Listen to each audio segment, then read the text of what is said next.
Now the biggest series of the year is here. Lights, camera, action. Cubs and Cardinals coming up on ABC 7. Right now from ABC 7 Chicago, this is the World Series champion Chicago Cubs on ABC 7. If ever a reason to take the afternoon off, this is it. Cardinals in town for a weekend series with the Cubs. It will explain a lot about this division, the tightest division race in baseball. Things will hopefully start to clear up after this three-game set. So let's dive right in and show you why. Our Bob LaCourcio Auto Group NL Central standings. Cubs with a three-game lead over both Milwaukee and St. Louis, and keep this in mind, Cubs will play 14 of the final 16 games against NL Central opponents, so if you think today is intense, it's only going to heat up from here.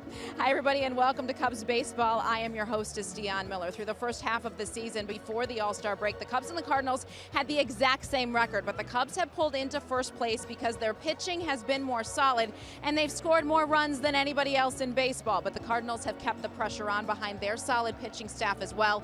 Their ERA is currently third in the National League, and after the way the Cubs offense exploded this week, even Joe Madden is curious to see how this one shakes out. We bring in Len and JD from the booth, and guys, last night Anthony Rizzo told us he doesn't remember a time in the regular season that the Cubs and Cardinals have met under these circumstances, but you really can't ask for much more in September baseball. No, it's a great point, Deon. First time these teams have been within 3 of the division lead and meeting up in September since 2003. Remember how that went. Cubs won 4 out of 5. We're going to get right into our Goodwill pitching matchup for whatever style you want today. Amazing, and the starting pitchers are going to loom large this weekend. Pretty good chance the Cubs aren't going to score 14 against the Cardinal rotation this weekend. This is a dandy of a matchup. Carlos Martinez, the fireballer over his last 7 starts, 4-1 with a 259. We've seen him at his best back on opening day in St. Louis. How about the work John Lackey has done here in the second half? 6-2 with a 367 in 10 starts. He's been awfully good against the Cardinals the last 2 seasons. So today is huge, but really the rest of the way pretty big, right? 16 games to go, and 11 of those will be against the 2 teams trailing. Yeah, high drama. This is going to be great stuff. I mean, you can't ask for anything better. Beautiful day here at Wrigley Field. Cubs, Cardinals, 16 games to go, and don't forget about the Brewers. Yeah, so 11 of the remaining 16 against Cardinals and Milwaukee. All right, your much anticipated Mercedes-Benz keys. 1 hour Martinizing. Well, we got to deal with Carlos Martinez on the mound and also Jose Martinez now playing first base for the Cardinals. He's hitting .435 in the month of September. Right-handed hitters have done very little against the Cardinal right-hander, so you got to figure the left-handed bats are going to have to step it up. John Lackey has been plagued by the home run ball all year long. Wind blowing out here today. Got to find a way to keep it in the yard. All right, Deon, I think that sets the table, and looking forward to this matchup. It sure does feel like the playoffs already. Oh, no doubt about it. September knows no rest, guys. This should be a lot of fun. The Cubs know, though, to gain any ground and extend that lead, they must find a way to hit good pitching. Perhaps the offense is heating up at the right time. Are the bats getting down to business? We'll take a closer look when we come back.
Ball on ABC 7 is being brought to you by Xfinity. Xfinity delivers the fastest internet and the most Wi-Fi coverage throughout your home. By Ford, America's best-selling brand, inviting you to go further in our fuel-efficient vehicles. Check out our entire lineup at your local Ford store or buyfordnow.com. By Lakeside Bank, personal customized banking. Lakeside Bank, it's about time. And by your Chicagoland and Northwest Indiana Honda dealers, as reliable as the cars themselves. Last weekend, the Cubs managed just 3 runs and being swept by Milwaukee. Then the Mets came to town and the Cubs got down to business. Time for our Comcast Business of Baseball, built for business. How about 39 runs scored in the sweep of a bad Mets team? The pitching was off and the Cubs took advantage. Their most runs scored in a 3-game set since 1987, and it resulted in a 3-game sweep. Welcome back to Wrigley, and a lot of the Cubs players have really turned it on of late. Anthony Rizzo last night, a triple shy of the cycle. He has been so consistent since the All-Star break. Chris Bryant as well, scoring a lot more, but it's been a lot we've seen from Kyle Schwarber. You know, back during the Cubs convention, someone asked Schwarber if he was going to wait until the World Series to deliver. Apparently he was waiting for September. Our Hooters Hot Play brought to you by your Chicagoland Hooters. Schwarber has been really hot so far this month. 346 through the first 2 weeks. He's had 2 homers, 6 hits. This homestand, he's batting .545 since the Cubs returned to Wrigley this month. So hopefully there is more where that came from. Schwarber, you're watching his average creep up. That's certainly something the Cubs want to see as they get closer to October. He'll be starting in left field today to back John Lackey as the Cubs get set to open this series with the Cardinals. I'm so excited. Yes, I'm excited. We'll hear from the skipper his final thoughts before they open this one up. Coming up next.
Baseball on ABC 7 is being brought to you by Southwest. Yes to low fares with nothing to hide. That's transparency. By Hyundai. Visit your Chicago and Northwest Indiana Hyundai dealers today and see how better drives us. And by the Bob LaCourcio Auto Group. You're going to like buying a car this way.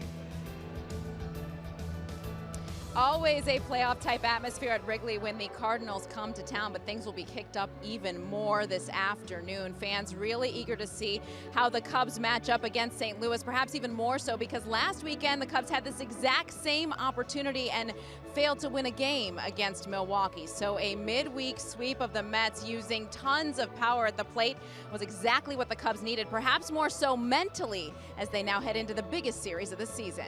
Last series in particular. Great vibe in the dugout. They're really together very closely. Everybody supporting everybody else. Now we just got to go out there and execute. That's really what it comes down to. And it's pitching, and it's bullpen, starting pitching, bullpen, and then I know we had a nice offensive series against the Mets, but we have to take that consistency into the next couple series too. The Cubs do lead the season series at this point 8-4. A big reason they have won 5 of the 6 meetings here at Wrigley. The Cardinals have scored more runs, but the bottom line is victories, and the Cubs have certainly gotten those to this point. But this is a much different Cardinals team than the one that was last year back in July. Their pitching staff has been so much better, and the Cubs know they have to be better at facing good pitching, finding ways to get hits if they hope to make any ground this weekend. You won't miss a pitch. We won't either. The game right here on ABC 7, also on Facebook Live. Tune in there and you won't miss a thing. Len and JD have the call. Buckle up, get ready. This one's going to be fun. Cubs and Cardinals coming your way next.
ABC 7 is being brought to you by Mercedes-Benz, the best or nothing. By Lakeside Bank, personal customized banking. Lakeside Bank, it's about time. And by Jeep. Hurry in for great deals during the Jeep 1 Week to Deal event. Visit your Jeep dealer today. Today's HD broadcast is brought to you by Xfinity. Xfinity delivers the fastest internet and the most Wi-Fi coverage throughout your home. What a day. absolutely perfect. And it's going to be a warm weekend. Cardinals and Cubs matching up, 13th meeting. 7 to go. Cubs have won 8 of the first 12, including a 5-1 record here at Wrigley Field. Yeah, it does not get much better than this. There's going to be a lot of energy in this ballpark all weekend. Gets the blood pumping a little bit faster, doesn't it? Cardinals are playing a very good ball. They're 10-3 in September. That's the best September record in the National League. The starting pitching has led the way, and like the Brewers last weekend, Mike Matheny's got his guys lined up here this weekend. Martinez, Walker, and Lynn have all been throwing the ball exceptionally well.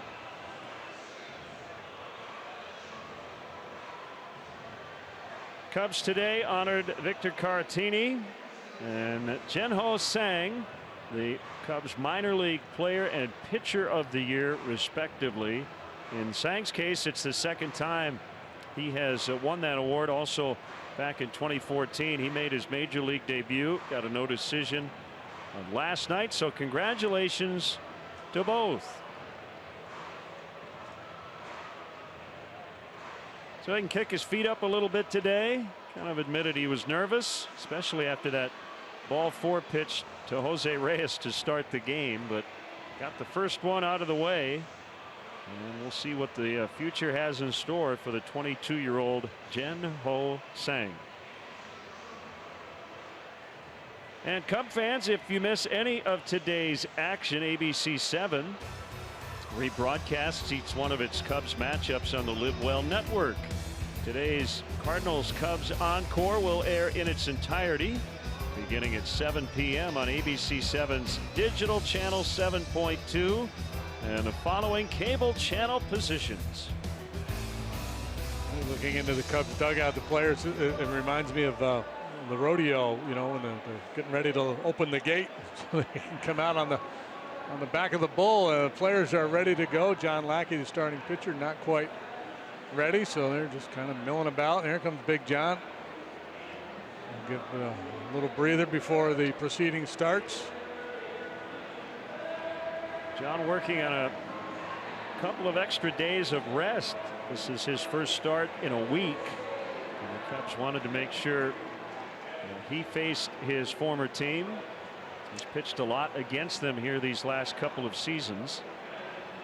And he's pitched effectively as well. 6 starts against the Cardinals since joining the Cubs. They've all been quality starts. He's 2-1 with a .250 against the Redbirds.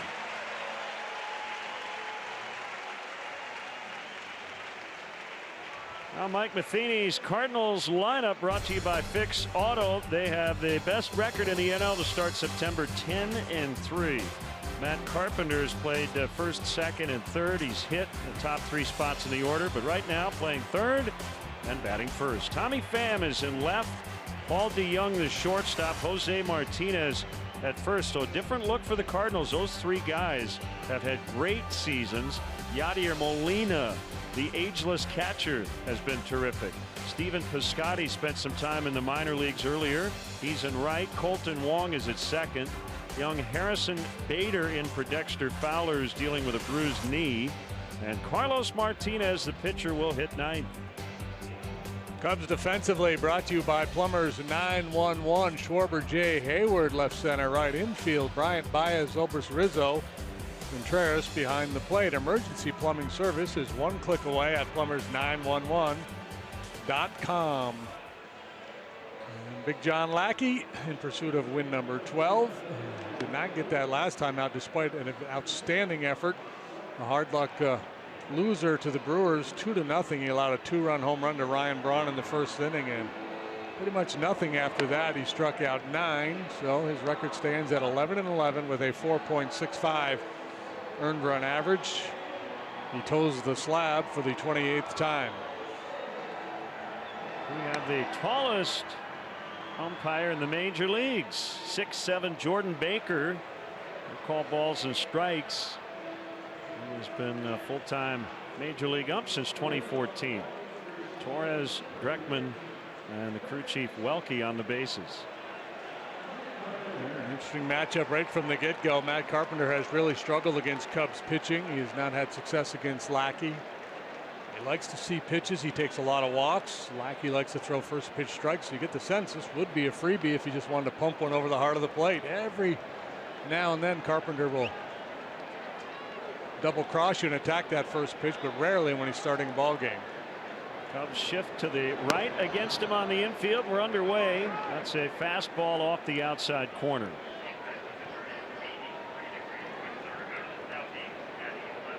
Get to the weather stats here in a second.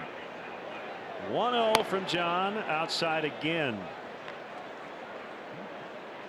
Recalibrate. He's 1 out of 16 in his career. He's not hitting for average this year, 239, but high on base due to all the walks. 101 times he's taken the pass.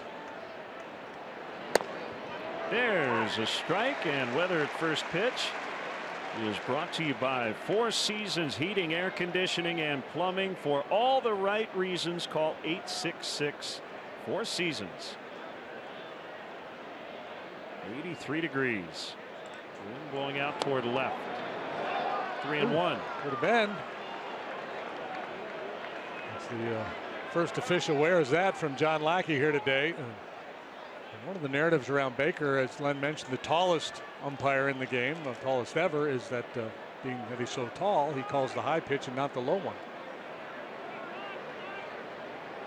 We shall see. The wind in the 3-1 is tapped foul back of the plate. And it's full on Matt Carpenter. Cardinals have had a weird year. They lost 9 of 12 to start the season. By early June, they were still a half a dozen games under 500. Made some changes to the coaching staff. They cut Johnny Peralta. Line right to Rizzo for the first out. On June 24th, they were 7 under. On September 2nd, they were 7 games out. Yeah, it looked like they were toast at that point. They're not toast, they're still bread. They traded Mike Leake at the end of August. But here they are, 3 games back. Tommy Pham, a big reason why, and he hits it a ton to center. And it's gone. Number 21 for Tommy Pham, who jumped on that first offering from John Lackey, and John now having a chat with Jordan Baker. Boy, what a year Pham has had. Yeah, and it's interesting. It's kind of the new look Cardinals. You mentioned it when you gave the lineup. Pham, DeYoung, Martinez. Holiday has moved on. Peralta was released, as you mentioned. Jason Hayward, a couple of years ago, was patrolling the outfield for them. He's now a Cub, obviously, and it's these younger players, and to a certain extent, not real young in terms of age, but in terms of major league experience, guys that were always viewed as peripheral type players that are playing a starring role here. Pham did not make their opening day roster. He came up about a month in. DeYoung, minor league time early this season before he came up, and then he went back briefly before establishing himself at this level. Jose Martinez, a little minor league stint in July. Yeah, Piscotty's been up and down. Randall Grichuk has been up and down. They continue to search. Diaz down and came out back from the minors after his demotion in late June. 2 strikes on DeYoung. DeYoung among the rookie leaders in many categories. Pham has been outstanding. First 20-20 man, 20 home runs, 20 stolen bases since Reggie Sanders in 2004. The first 20-20 man for the Cardinals since then.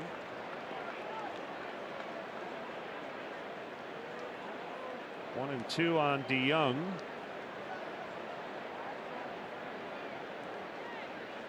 From Antioch, Illinois, an Illinois State alum. Fouled out of play off to the right. Yeah, and DeYoung, first year in the league, and so pitchers getting to know him a little bit, have to try to exploit his weaknesses. The one thing statistically, nice hats, ladies, that jumps out at you, a very low walk rate. So get ahead of them and expand the zone. A big series here in July. And he strikes out this time. Had the go-ahead hit in all 3 games. Hitting a couple of home runs. 2 down now, Jose Martinez. Hitting .440 since August 30th with hits in 14 of 15 games. His .435 September average, second best to J.D. Martinez in the league. Big dude, 6'7". Remember when they were here last time, he got hit in the head by a Matt Carpenter foul ball that rocketed into the dugout. Fortunately, it was okay. Popped into right. Shallow. It's Rizzo out from the first base position to make the catch. Tommy Pham with a home run. It's the Cardinals 1 and the Cubs coming up.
Southwest Airlines starting lineup, 39 runs in 3 games in the sweep over the Mets. Zobrist had the night off last night, but has had a huge homestand.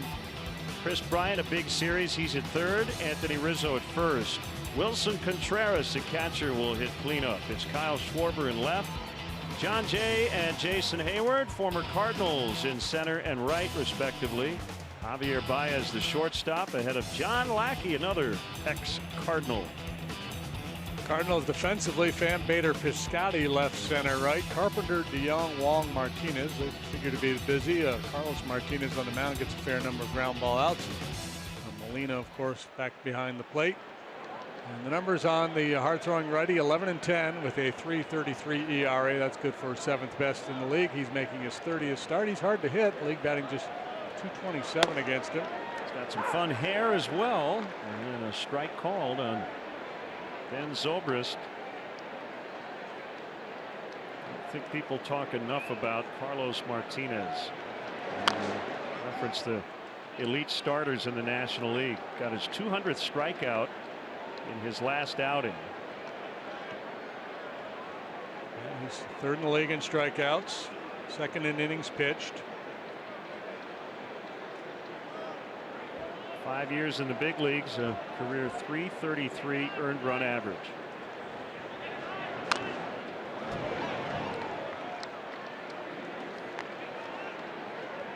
Joe Madden enjoyed being around Carlos Martinez. Managed him in the All-Star game. Second time Martinez made the NL squad. Zobrist shoots it foul to left, out of play. He's Kind of a fun note, when he got his 200th strikeout, he became the first Cardinal pitcher age 25 or younger to record 200 strikeouts in a season since the great Steve Carlton did it back in 1969. He did it just in time. He turns 26 in 6 days. 98, but off the plate inside. Yep, you got to turn that dial up a little bit. Got to be ready to hit the gas and go to 100 miles per hour with that heater. Slider and a changeup. And once in a great while, he'll get over curveball. So during this 14-game stretch during which the Cardinals have won 11, their starting pitching has been dominating. ERA 2.20. And that's after trading Mike Leake, and Adam Wainwright is out with an elbow issue. Zobrist went. That's a strikeout. Yeah, this fellow here, Martinez, over his last 4 starts, he's got a 195. Tomorrow we see Waka. His last 3 starts, he's got a 180. On Sunday, it's Lance Lynn. His last 4, he's got a 208. The runs figure to be at a premium.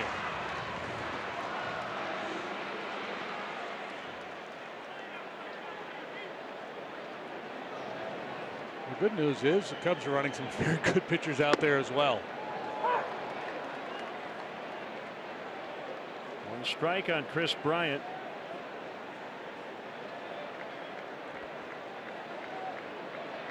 Tommy Pham with a homer in the top of the first. Bryant has not done much against Martinez. 3 for 22. He had a big series against the Mets. 5 hits, 3 walks. Game-winning homer Tuesday. Go-ahead double last night.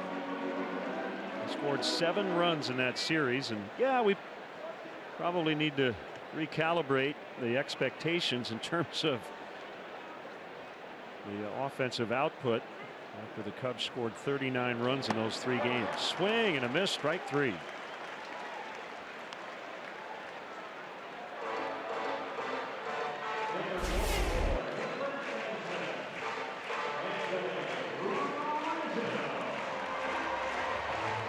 Handle that changeup when you're ready for or gearing up for 98.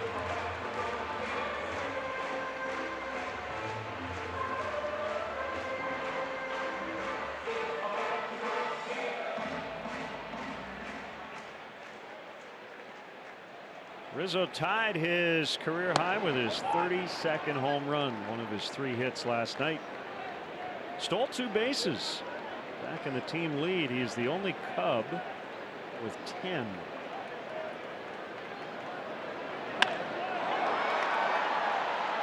Bader.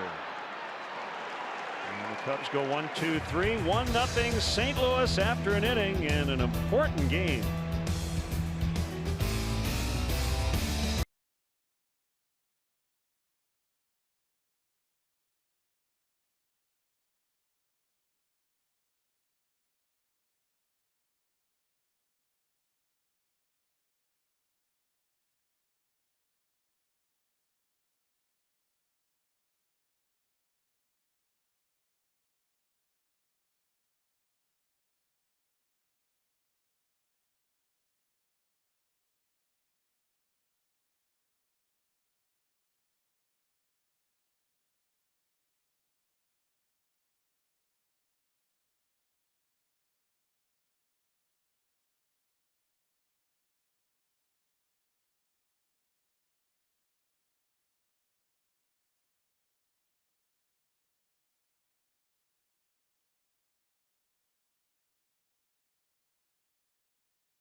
News, please visit the ABC7 Cubs blog at abc7chicago.com/Cubs, presented by Nationwide agent Jeff Vukovich.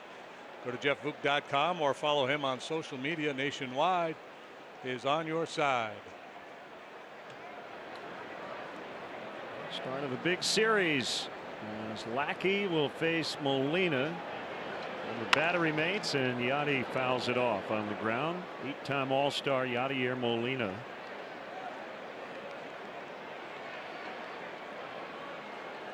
He's having a very nice year. Signed a contract extension in spring training, and a lot of people thought, man, that's a lot of money to give to a guy who's been around as long as he has, plays such a demanding position.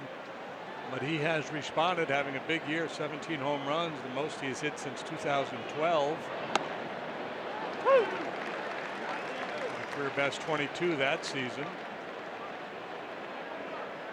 He's knocked in 10 runs over the last 5 games.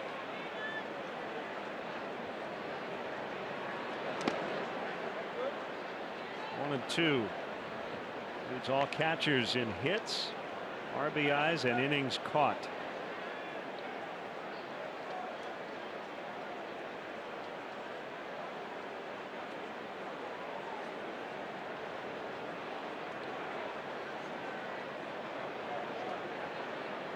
He winds and fires inside. It looks a little different. Molina in the batter's box right now. He's got a little something different going on. Maybe a little taller, the way he's laying that shoulder, the bat back on his shoulder. I don't remember. I don't think he's quite as open. Yeah. With his feet. Swing and a miss. Strike 3.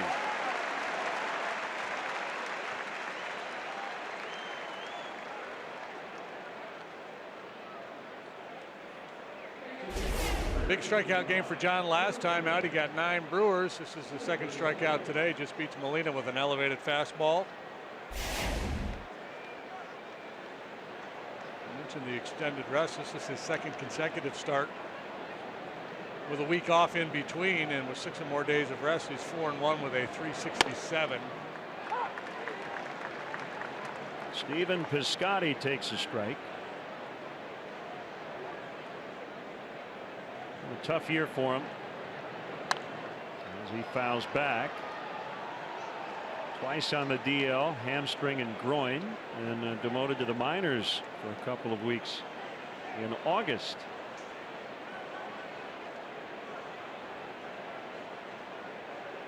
Got a 6-year extension the day after the season opener back in early April. That's high. 1-2.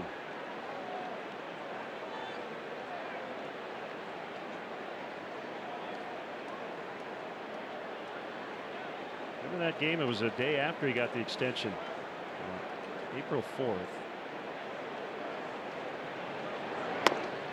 Swing and a miss. Strike 3. Remember the 5th inning? Got hit by a pitch. Got hit by a throw. Advancing on a wild pitch. Then got hit in the helmet. Trying to score on a 2-out error. Yeah, he got whacked for the cycle there. Lackey with 3 strikeouts here since the Pham home run. Now Colton Wong. Cardinals might lead the league in the C flap. An extension on the helmet. Curve, and it's high.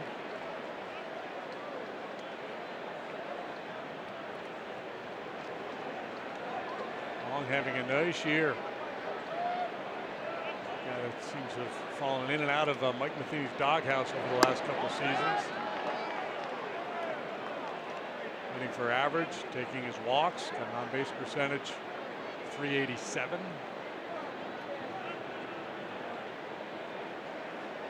Rookie Bader is on deck. 1-0 St. Louis, second inning. On the inside corner, well placed. 2-1.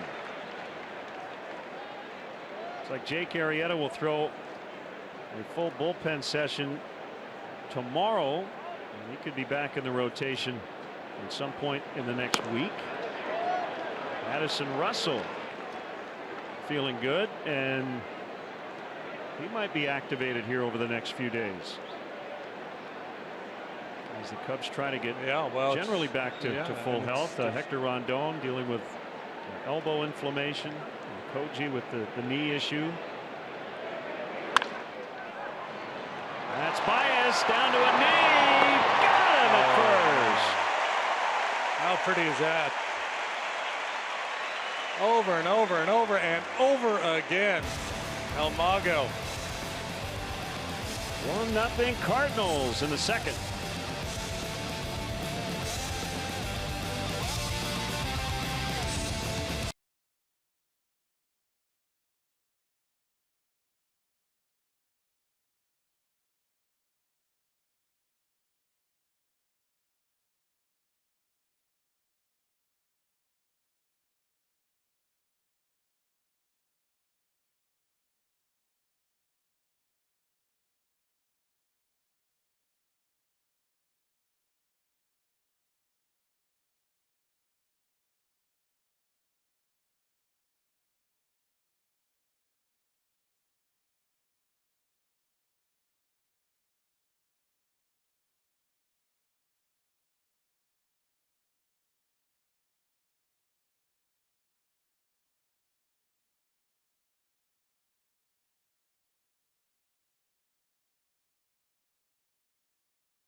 Weekend with the Cardinals in town. Tickets still available, especially for Sunday afternoon's game. Go to Cubs.com now to reserve your tickets. What a weekend it should be. And what a play we just saw. Range, the hands, and why not from the knees? Spinorama. Wilson Contreras takes a strike from Carlos Martinez.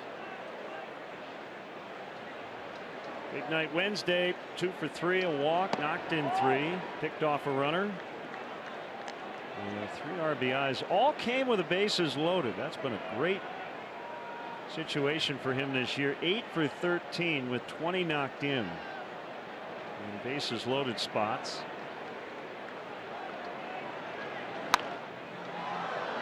Fouled into the upper deck. Let's go back to July 21st.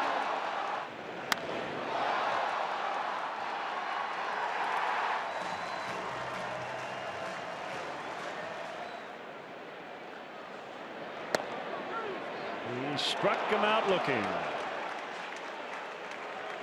Number 3 early for Martinez. Yeah, he appears to have his A game here today.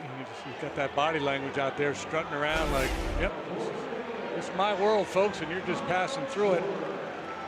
So the challenge, of course, is to knock him off his game a little bit. A little hard contact, couple of base runners, maybe shake that confidence.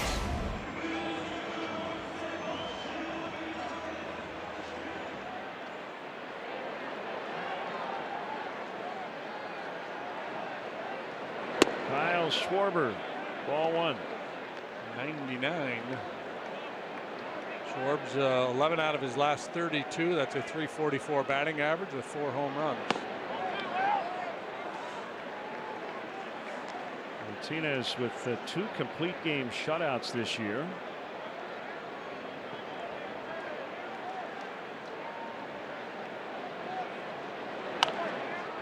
Fouled off. StatCast powered by AWS. You mentioned Kyle Schwarber. When puts his mind to it, he can run. Under 4 seconds to first base, fastest time of his career. Yeah, he had the little man game going yesterday. One single, streak from first to third on a base hit.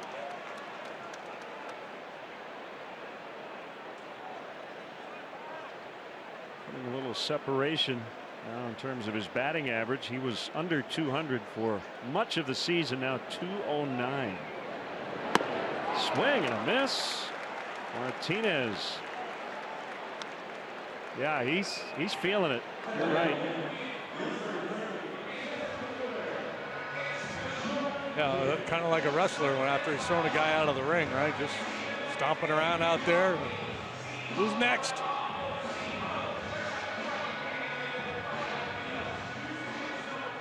John Jay, the former Cardinal, batting 6th and playing center. And ball 1, so no Ian Happ in the starting lineup. Jay had 2 hits last night. That's the tap foul to first.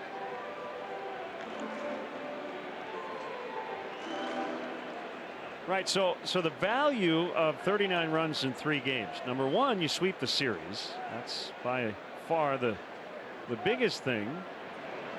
You hope the confidence some of the individuals maybe gathered in that series carries in to this series, but baseball's a funny game in that regard. Diving stop, DeYoung from his knees to get John Jay. So both shortstops making terrific plays to help their pitchers early. And after 2, it's the Cardinals 1 and the Cubs nothing.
Hey, Cubs fans, here is your opportunity to register for the chance to purchase tickets for potential postseason games here at Wrigley Field. Go to Cubs.com/postseason to register and learn more about this postseason ticket purchase opportunity.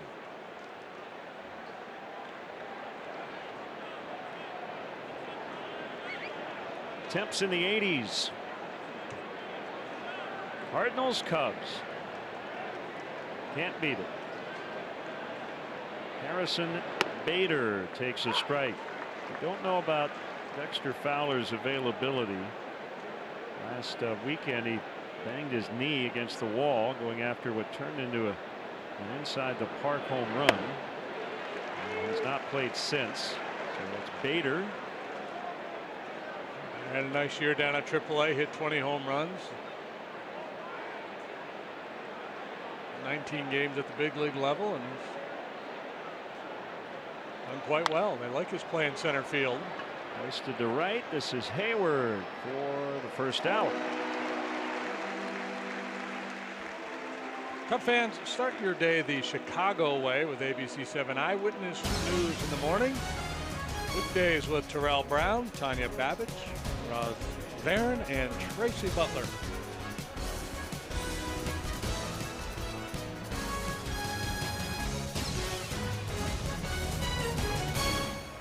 Martinez, good athlete, career 191 hitter.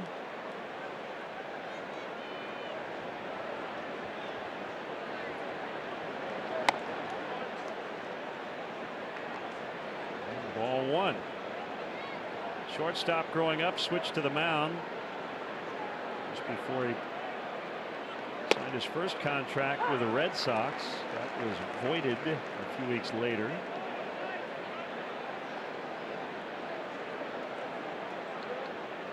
Due to identity and birth certificate issues. A year later, signed with St. Louis.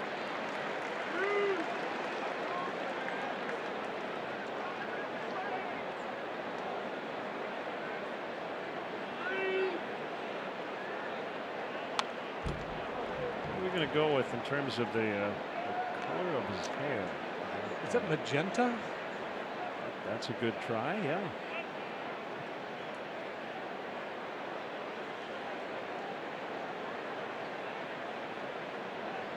Lavender. Lilac.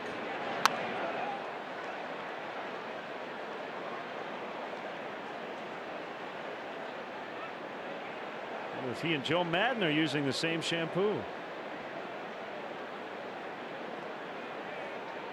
What's Joe? Steel blue? Yeah, blue steel, I think he called it. Martinez strikes out. Not to Zoolander, apparently.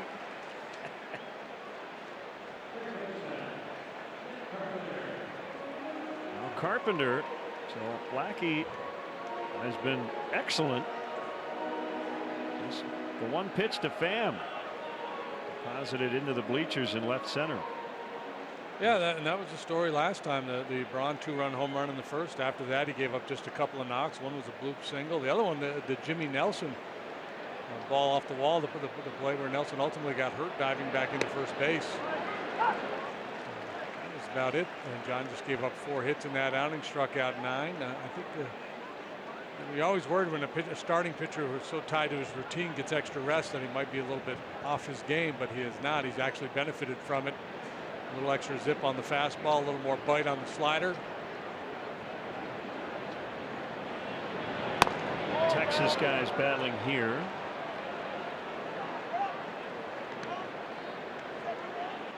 Carpenter is donating $10,000 for every home run he hits for the rest of the year to help those recover from Hurricane Harvey in the Houston area. He's from Galveston originally. He and his family still have family in that area.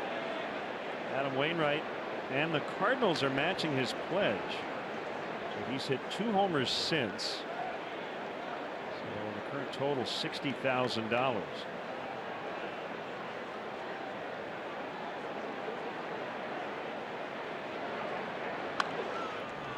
Up. Now, if he really wanted to do it right, he'd say every home run Rhys Hoskins hits.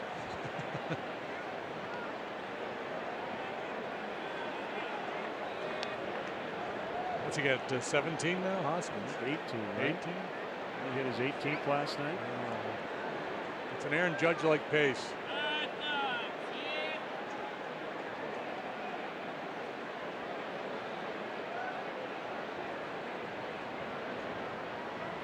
2-2 is foul.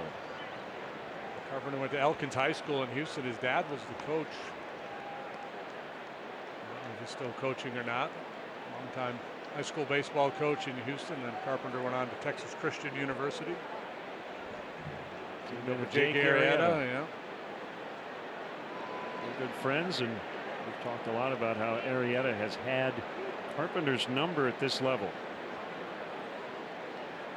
But he won't have to face Jake this weekend. Maybe in St. Louis. Popped him up. Only guy really over there is Bryant, and he'll make the catch in foul territory, battling the sun. Cardinals go in order for the second consecutive inning. Starting pitchers have had the advantage here earlier.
By Feldko, America's #1 window and door company. Shortstop's putting on a show. First Baez, and then DeYoung will follow up with a spectacular play of his own. There it is right there.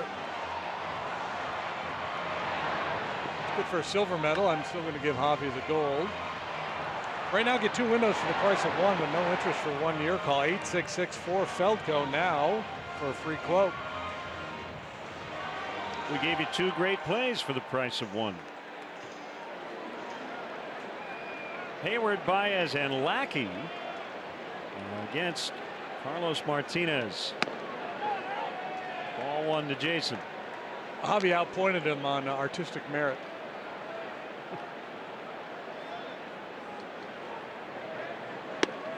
Hayward knocked in 4 last night, 3 coming. Long home run. 333 against Martinez, 8 for 24.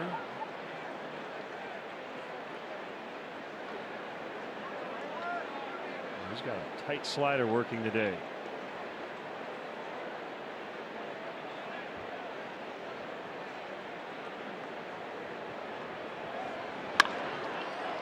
On the ground, DeYoung's got it.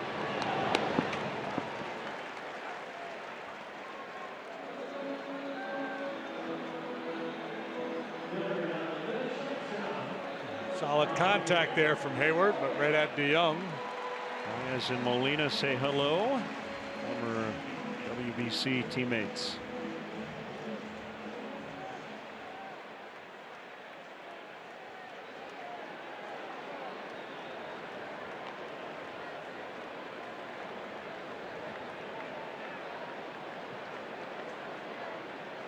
That's a good hair matchup right here. Excellent. That's a strike. Big series against the Mets. 6 for 12. Double homer, walk, 7 runs.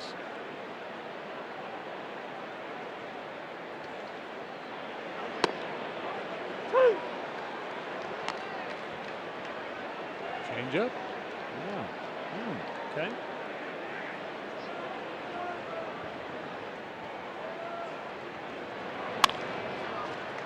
Young. Momentum taking him toward first. He's made a couple of nice plays here. Yeah, it's like a 2-man game here. There's been 4 punch outs, 3 ground balls to short, and then just a fly out to center field by Rizzo. Young, mostly a third baseman in the minor leagues. Great Really got movement in on on that him. pitch, yeah. So he keeps the glove low and out in front of him. Standing technique, doesn't have great range. Outside the big Lackey, John Lackey, 143 on the season.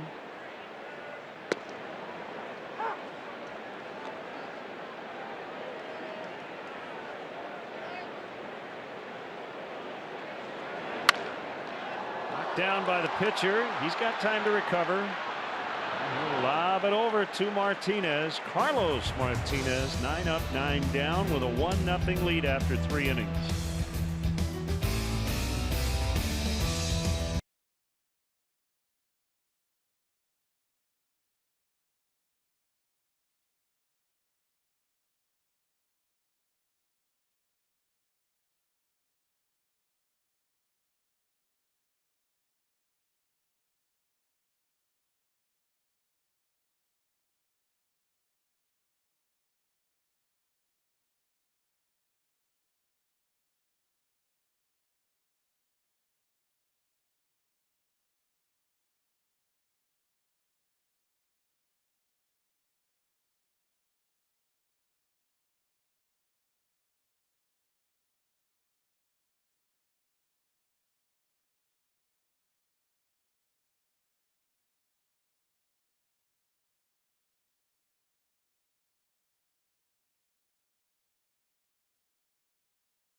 Wins Casinos, your entertainment escape.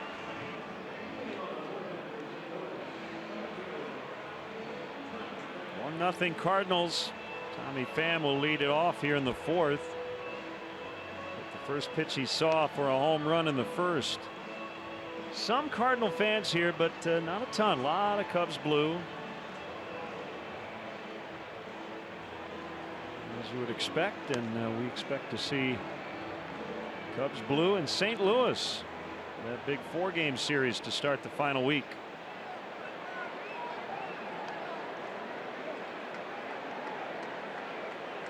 Both teams' fans travel well.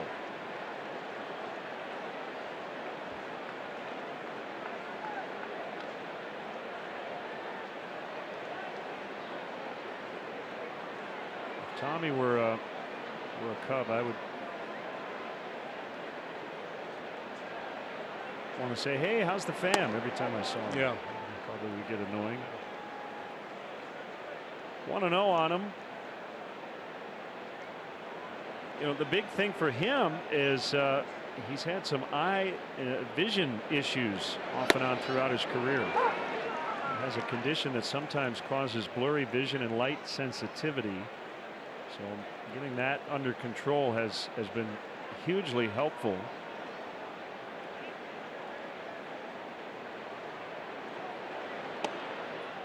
Two and one the count. Yeah, it's hard to think of another athletic endeavor that would be more affected by blurred vision than trying to hit a 95-mile-an-hour fastball with movement.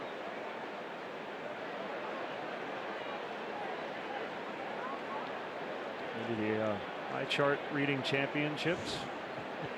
Be tough too. Far less perilous, however. Yes.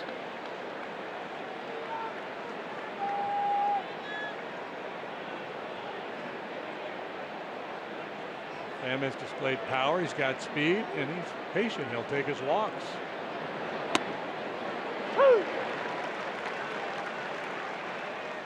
Slider and a 3-1 count for strike 2. DeYoung and then Martinez.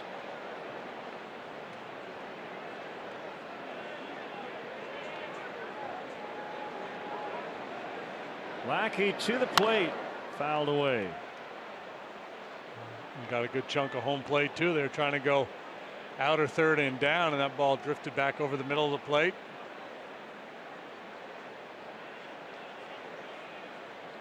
More likely to get a hitter a little bit behind that in a full count than you would say 3-1, when he's more likely to be cheating on a fastball.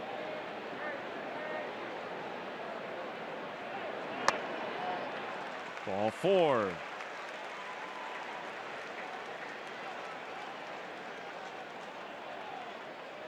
First walk issued by either pitcher in this ball game. As I mentioned, Pham can run. He's got 21 steals. He's been caught 6 times. We've had like a month's worth of walks earlier this week, right? Yeah, that that was some ugly stuff.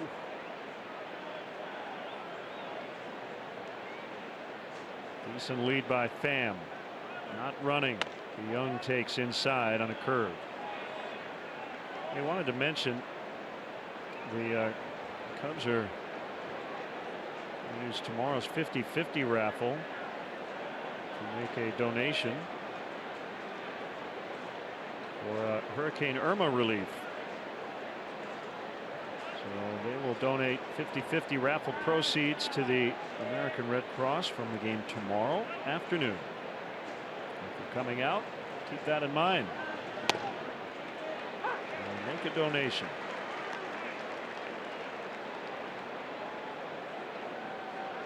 Cardinals have bounced into 124 double plays this year, tied for the most in the National League with the Braves.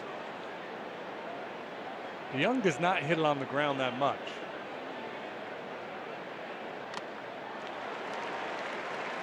Foul tip, 1-2.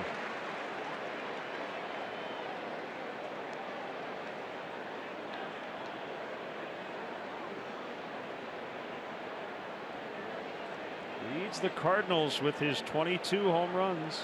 Pham now 1 behind him.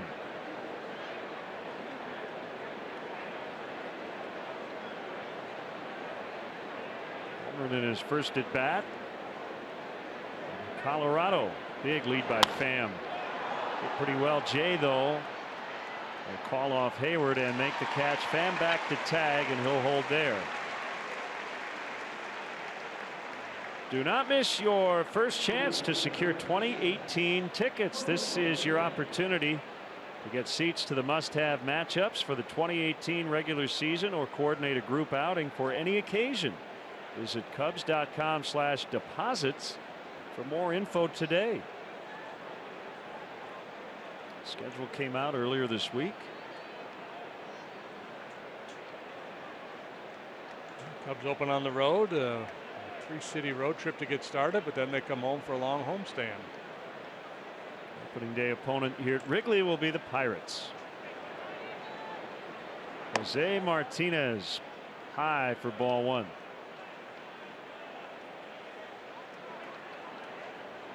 More conversation about the strike zone. Martinez he's got a big zone. He's a long man, 6'7". He's 29 years of age, still enjoys rookie status. I don't know if he enjoys it or not, but he has it. A 926 OPS. Runner takes off and is going to be out. Contreras nails Tommy Pham. Just a second man comp with John Lackey on the mound this year, but Contreras is a difference maker. He gets off one heck of a throw here. Quick feet and right on the money. Oh, that's a little shot in the noggin too. And on the bill of the helmet.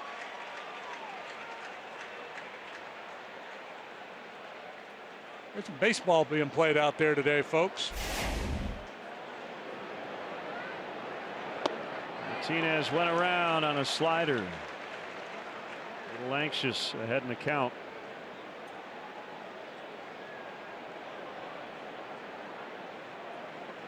Two outs, nobody on. So they erase that leadoff walk.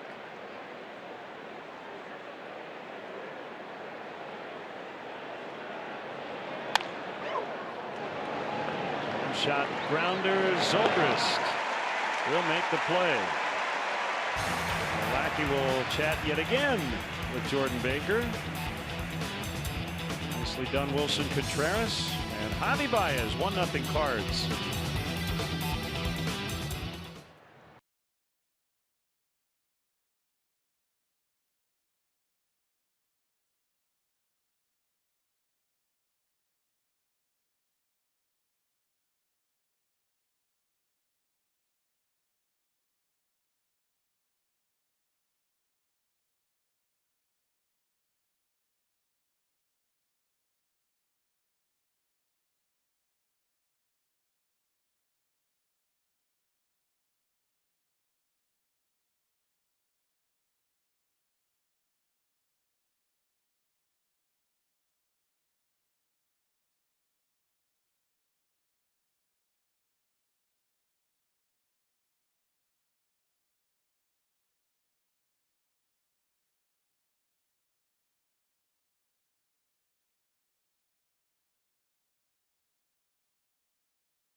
Different feel in this very close game than it was last night. And the Mets series aside, we showed you just how much the Cubs offense had struggled to follow up big performances at the plate. In fact, the previous 5 times they had scored 14 or more, they struggled to barely scratch 2 runs the next day, and they were losing. But Joe Maddon says he sees the offensive consistency returning with Wilson Contreras. Remember, before his injury, he was the hottest hitter in baseball, batting .330, 7 home runs out of the All-Star break. A big reason the Cubs even moved into first place. And they think if he gets hot again, he'll be a big reason they stay there. Glenn. Thank you, Dion. Ben Zobrist is the leadoff man for the Cubs on the lineup card and leading off his 2nd inning today. Cubs without a base runner through the first 3 innings.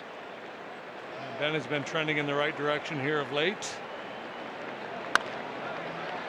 Slap foul out of play. With that timing mechanism where he rocks his hands, I would refer to it as churning butter, but probably you got to do it a little bit quicker, come set a little bit earlier with Martinez out there. On base 11 of his last 16 trips to the plate.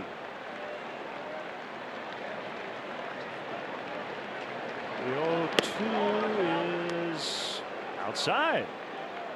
And it looked outside on the box. Martinez and Molina were ready to face the next hitter.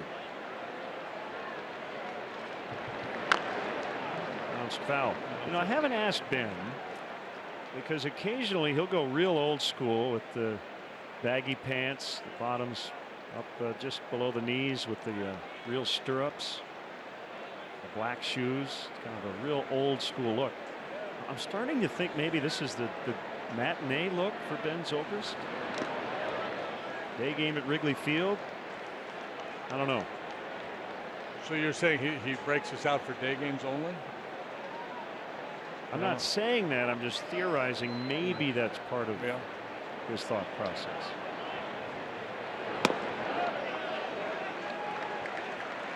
I'll ask him.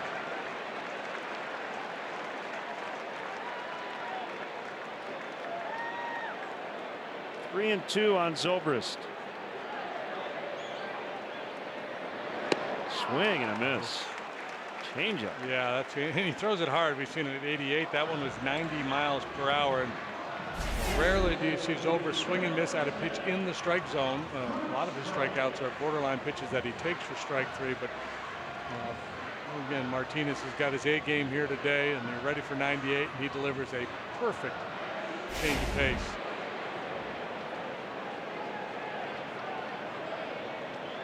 Bryant struck out. His first time up. 102 runs scored. He is the 12th Cub since 1913 to have multiple 100-run seasons.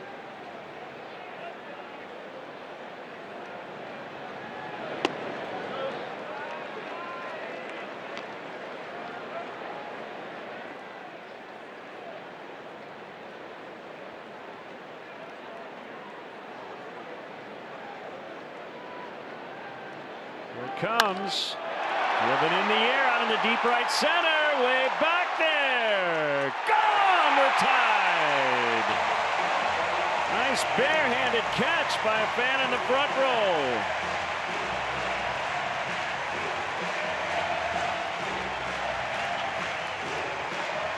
Step lively, boys.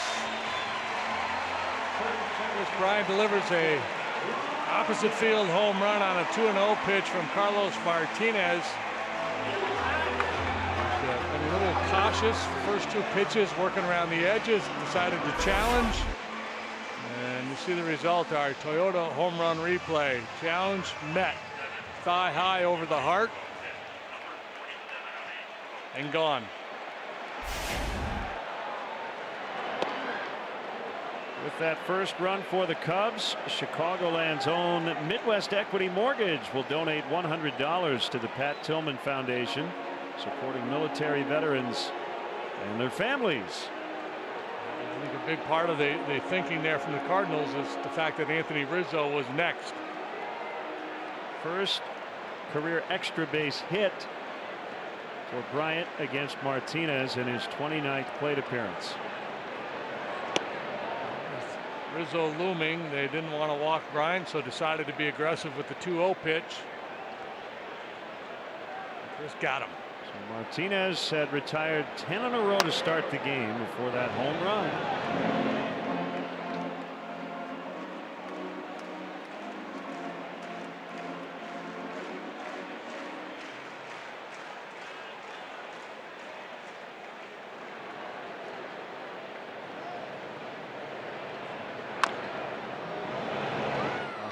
Miles an hour that time.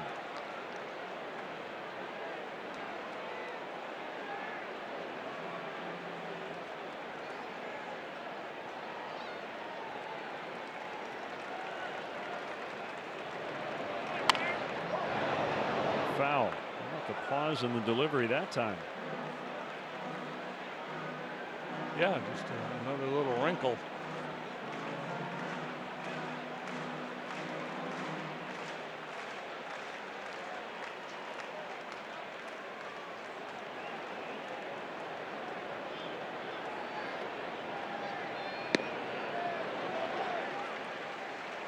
It's interesting though, for a guy who throws as hard as he does, he's not really fastball reliant. He throws it just a little over 50% of the time.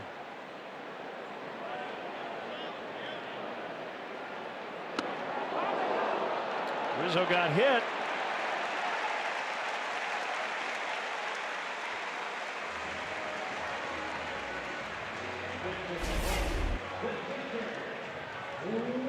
Like they're trying to throw a two-seamer to run back to the inside corner.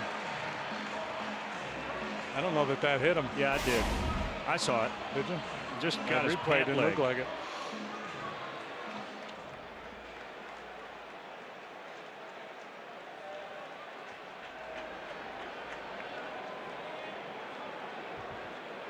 Now Contreras caught looking. Swing and a miss.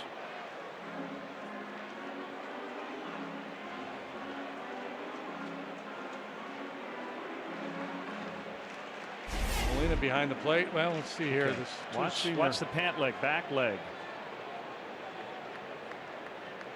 See? Yep.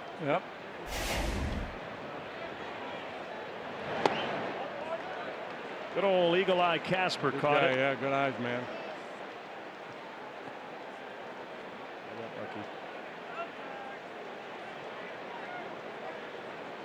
You would be outstanding in the eye chart league. If I had my glasses on, would they let me wear my glasses? Sure.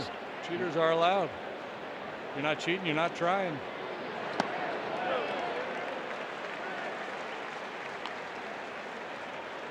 Martinez average fastball velocity just under 96 miles per hour per Fangraphs.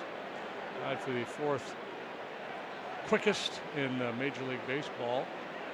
Among starters, at least Severino of the Yankees tops that list. At better than 97 miles per.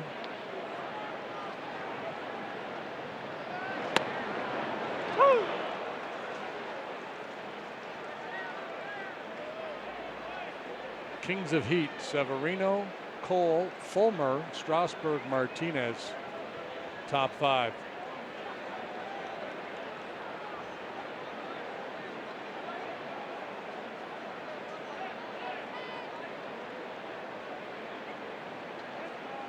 Pause at the set. Base hit, grounded into right.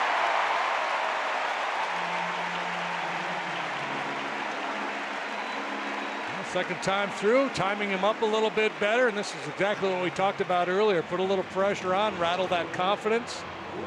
See if you can put an inning together. Guy goes out there for 3 innings, feels bulletproof. All of a sudden, you put him in the stretch, you put a run on the board, rattle that confidence. Maybe he tries to overthrow one and hangs you a little slider.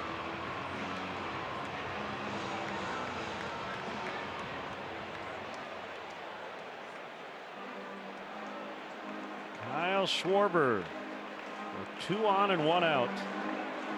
6 for 12 on the homestand with 2 home runs.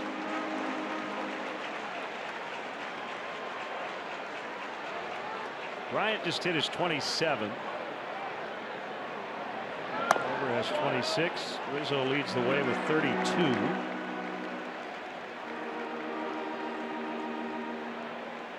Challenge for Kyle is just to try to be short and quick. He has a tendency when he's scuffling to drift a little bit forward, get a lot of head movement, and the swing gets a little loopy.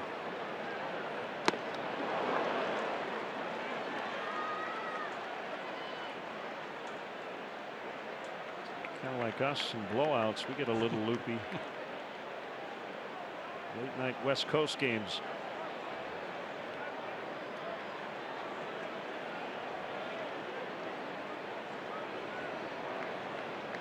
Homered with 1 out. Rizzo hit by a pitch. Contreras just singled. 1-1 to Schwarber. Swing and a miss on the changeup that has been a very effective weapon for him early. Yeah, he's had a lot of quality pitches, and now Schwarber just in between, right? You still got to respect a guy who can throw 100 miles per hour. Change up again is low. 2 balls, 2 strikes. Against a guy like Martinez, you know, again, you got to respect the heater, and I wonder if sometimes though if you wouldn't have a better approach, just selling out on a certain pitch throughout the at bat. I'm gonna sit on that changeup, feel like he's gonna throw me one sooner or later.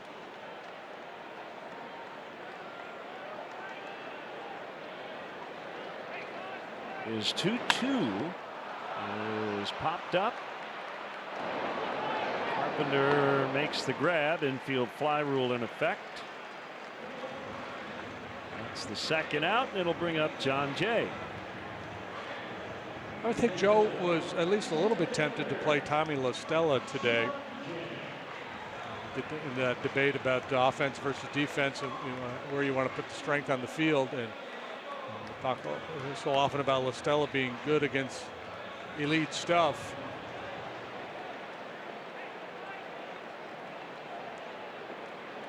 Jay retired on a nice play by the shortstop DeYoung in the second inning.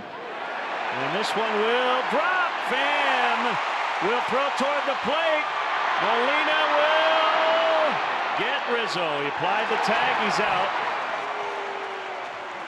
Tagged him again just for good measure. There's no reason to review this because I don't think Anthony ever touched the plate anyway, as he chats with a home plate umpire, Jordan Baker. Baker said he got him right here. I don't know if he ever did, but Rizzo never got the plate. So we are tied at 1.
Go-ahead run tagged out by the man at the plate now, Yadier Molina. Underway in the 5th, and a called strike. Yeah, Jordan Baker indicated that Molina got Anthony on the chest as he tried to slide around him. I'm not sure that he did, but you're right, he didn't get the plate either, and ultimately Molina was able to go back and apply the tag.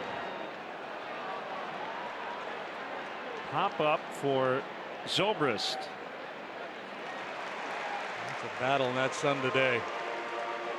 Let's take another look at that play at the plate. We can see if the tag initially was applied. No. I'm going to go with no. Definitely no. This is where with replay now, I think you got to, you got to finish the play. And Molina did by tagging him.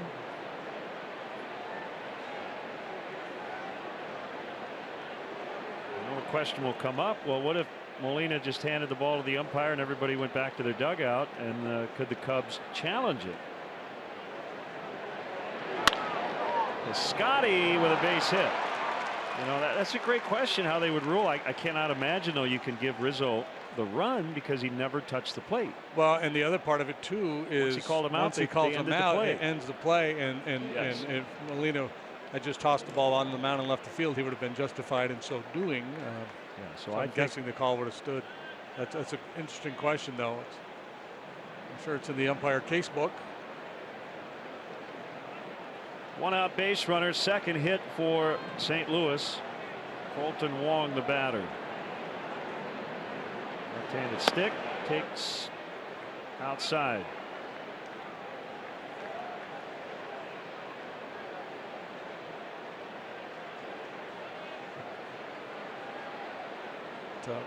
Reminds me of the play from years ago, and I don't remember who the principals were. Tag play at the plate like that, where the tag was missed and the plate was never touched, and umpire didn't call anything. The player had retreated to the dugout, and so the catcher went into the dugout and started going down the line of everybody because they had their backs up against the wall. He was just tagging everybody, and whoever it was came sprinting out of the dugout towards home plate. And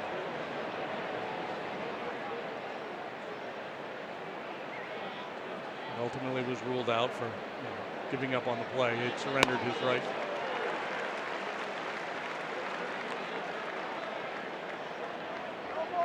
Long on the DL twice this year. Left elbow, right triceps. Also had a back issue recently that cost him a handful of games.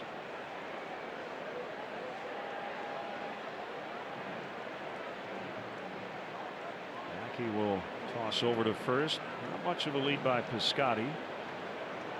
And with the throw that Contreras made earlier, I think Piscotty would be looking to run here. Maybe a little hit and run with Wong. Pitch outside. Kyle Hendricks will go tomorrow. Michael Wacha pitches for the Cardinals. Jose Quintana on Sunday afternoon against Lance Lynn. We've got 3 really good starting pitching matchups. It'll be a 3:05 first pitch here at the old ballpark.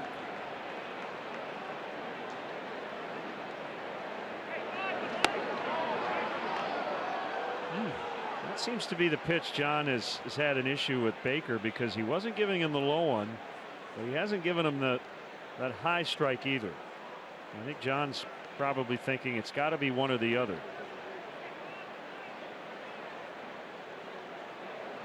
Yeah, as pitchers, we want them all, right? Right.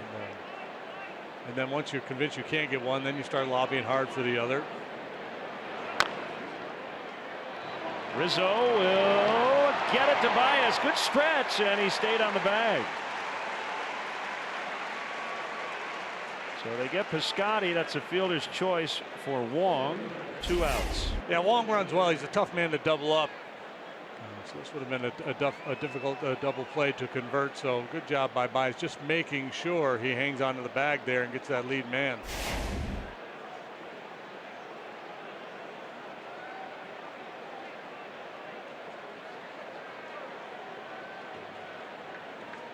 Harrison Bader,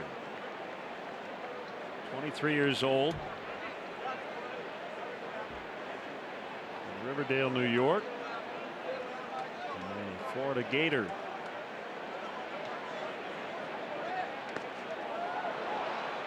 And a wild pitch, so the go-ahead run now in scoring position. I'm sure there's been a Hader versus Bader matchup, right, with the Brewers and the Cardinals. Yeah. Maybe it'll happen later. I mean, Hader Bader will happen later.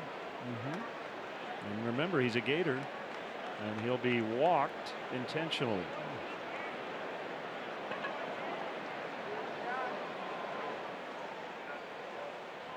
If he's familiar with Doug Rader.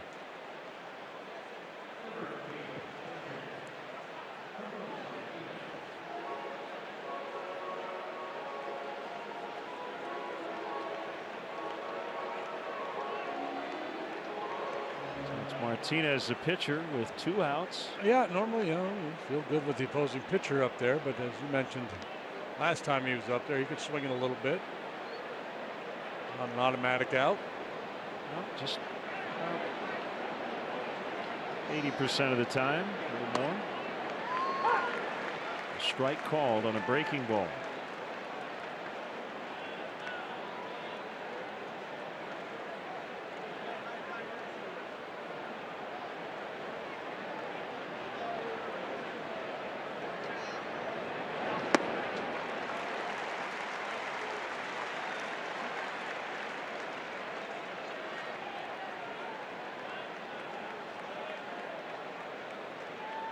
Pitchers around Major League Baseball are collectively batting 121. 128 in the NL.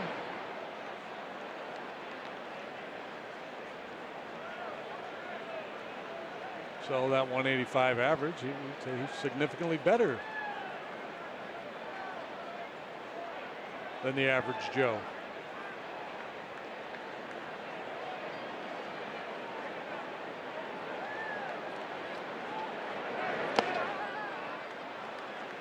The chase on that pitch to get to 2 strikes, but not on a 1-2. Outfield in just a couple of steps against Martinez, shaded toward right. Back everywhere on the infield, including Zobrist out in the right field grass. He has shifted a little bit, kind of blowing in from right toward the third base dugout. Oh, he called it a ball. Martinez was headed to the dugout. Lackey's got to be careful. Be careful, John.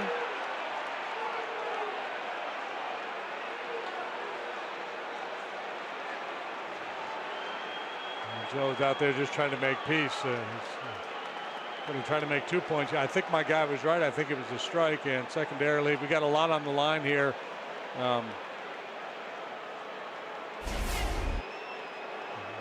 Basically, let me take over the argument.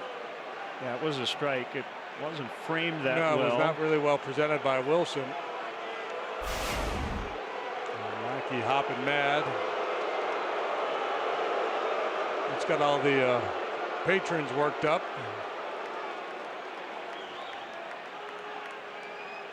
And Baker, to his credit, I mean, old school umpire, they would have lit you up in that situation. Generally, umpires take a little more from hitters than they do pitchers, because hitters going to get typically 4 plate appearances a game. He's in close proximity to the umpire where the conversation isn't quite as public. When a pitcher is demonstrative like John is here, like I said, old school umpires probably would have run him. Certainly would have gotten his face. And I think Baker realized that he probably missed the pitch, so he was willing to wear it. Runners take off and a base hit. Coming around third and scoring. He may be gone. And Lackey is out of the game. Yeah. He went right after Jordan Baker. Yeah, it almost looked like Contreras was going to try to block John. And John's got to keep his head. He can't get ejected from this game. And now Contreras is out, and he spiked his mask, and it hit the umpire Baker. And Wilson, you got to be careful, man. You're going to get suspended. You got 2 weeks left in the season here. Baez trying to corral him. Dave Martinez is out. Boy, it's 2-1 Cardinals, but the Cubs have lost their battery, and John Lackey's got to go back to the dugout here. Yeah, you got to keep your wits about you, man.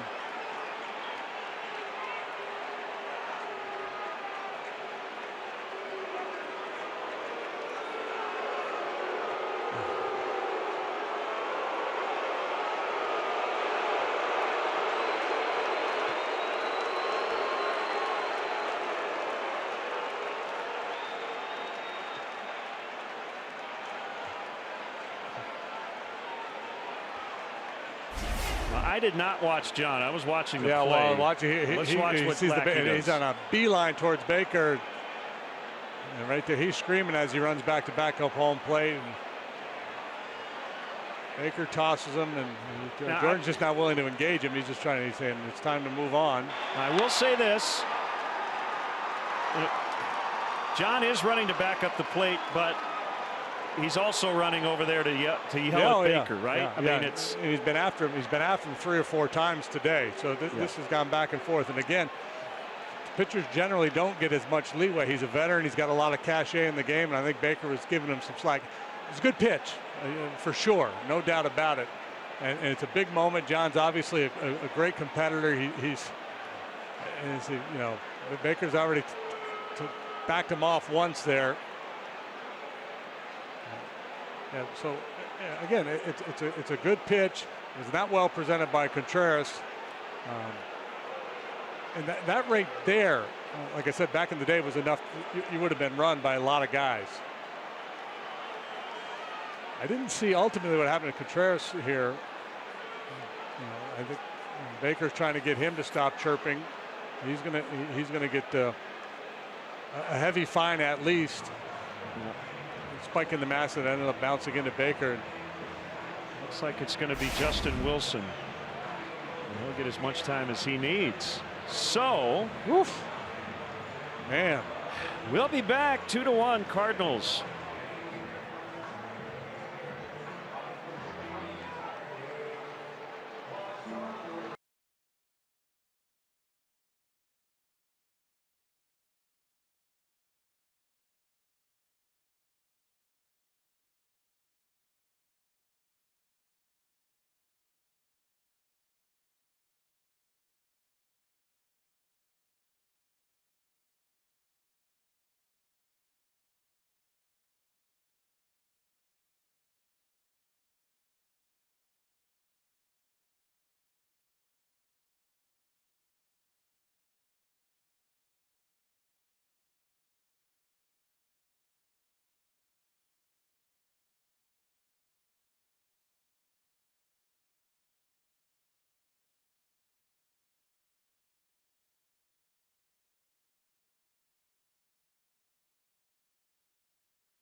Lakeside Bank, personal customized banking. Lakeside Bank, it's about time. And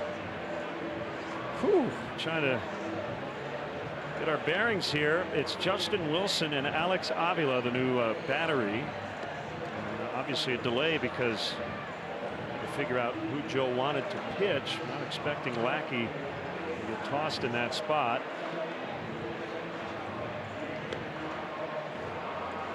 Justin has had his struggle since joining the Cubs, but he'll be working with his former teammate in Detroit, Alex Avila. They came over in that deal together.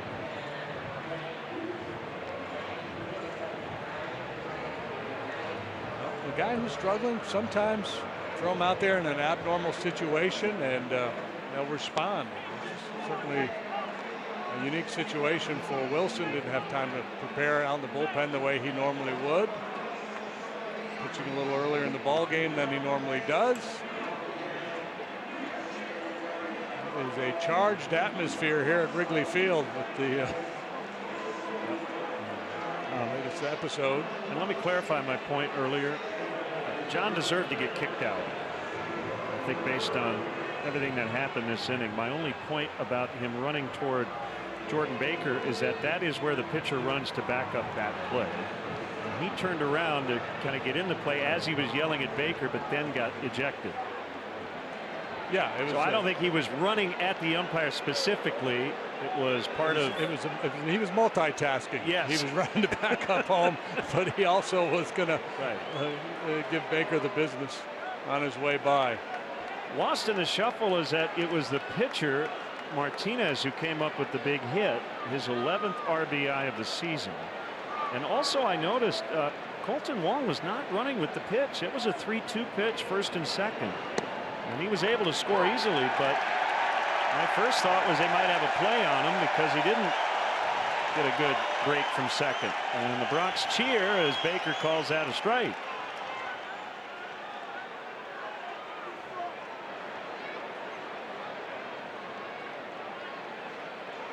I'm worried about Contreras with that mask. I hope it's just a fine and not any sort of suspension.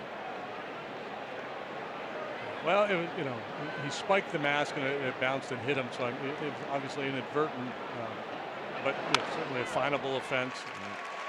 Well, you're responsible for your equipment. Yeah.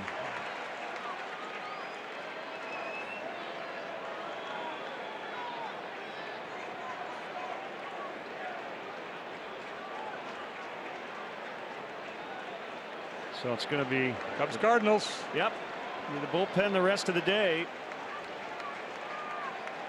Justin Wilson has a chance to be a hero here. I'm not sure how long he's going to be in this ball game.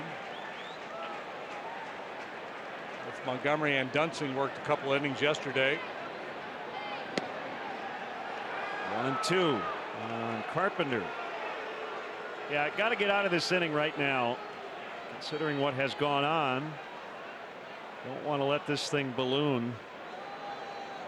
Trailing here 2-1.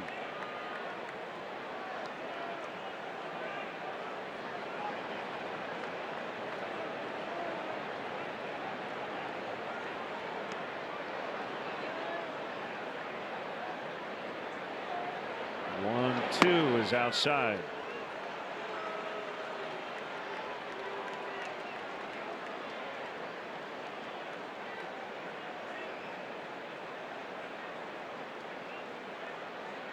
This is only game one. 7 to go in the next 2 weeks between these two clubs.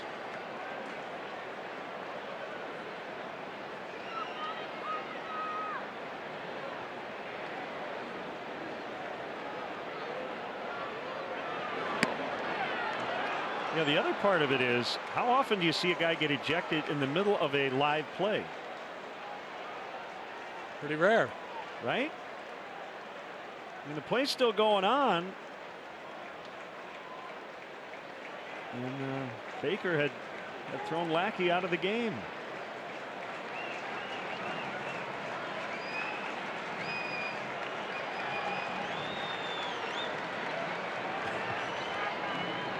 Goes from first, fouled away. So let's say The throw goes to the plate, gets by. Can Lackey back up the play after being ejected? If he makes a play, is it nullified? Goodness.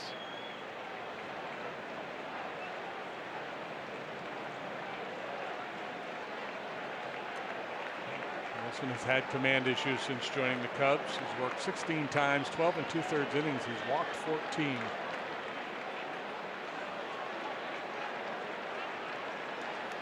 He'd only walked 16 with Detroit in 40 1/3 innings. Another foul. So are we getting back into the computerized strike zone debate? Oh, yeah, I'm sure there'll be a lot of talk about that after this one. I'm all for it. I've been for it. It's the one part of the game that we still let the umpires make all the calls without any sort of replay involved. Yeah, I think I know there's been a lot of talk about it. The commissioner recently was in a forum or some kind of setting. He talked about the electronic strike zone.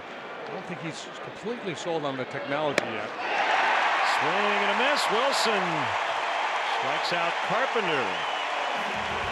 Well, that half inning will go down in Cardinals Cubs lore. It's 2-1 for the visitors.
This father-son moment is brought to you by Sport Clips Haircuts with over 90 Chicagoland locations. Find yours at sportclips.com. Kurt and Tommy Bagby, longtime members of our home crew here at Wrigley Field.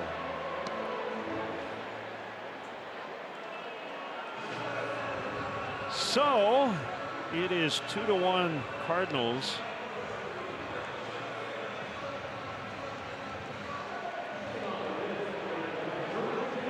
Martinez back to work on the mound after the go-ahead RBI single.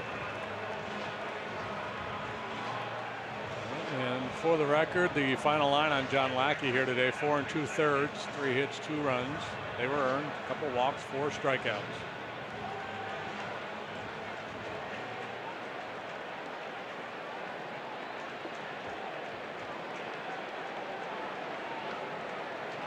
It's Greg Garcia at second. Well, you mentioned Wong not running. Maybe nursing a little something. Ground ball. Garcia will backhand and off balance throw. Safe. Jose Martinez could not handle the toss.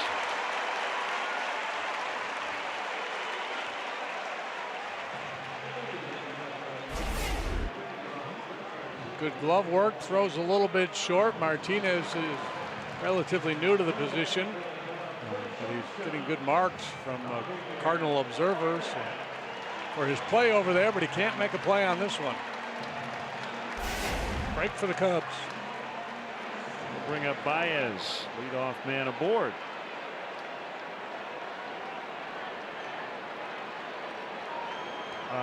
I've got to believe there's an injury for Wong. Had a back issue recently. Ground ball to first, and Martinez will just get Baez. So watch Wong. See, he's not running. That's a 3-2 pitch. He should have been going. And I didn't see anything there. Of course, we weren't watching for it. But I did notice that he was not running on 3-2.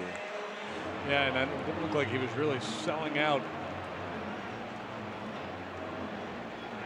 Here is Tommy La Stella batting for Wilson.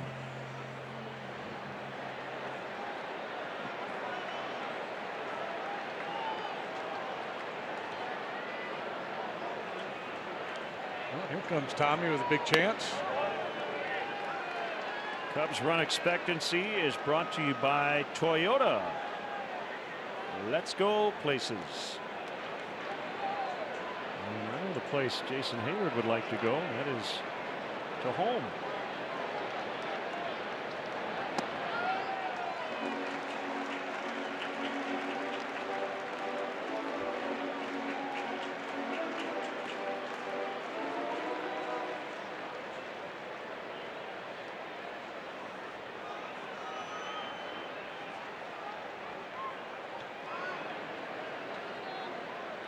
Tommy 3 out of 14 against Martinez in his career.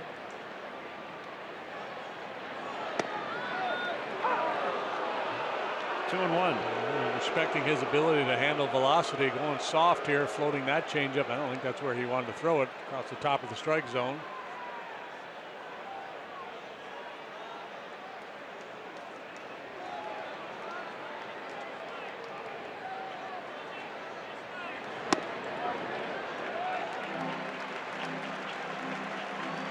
Show me heater inside.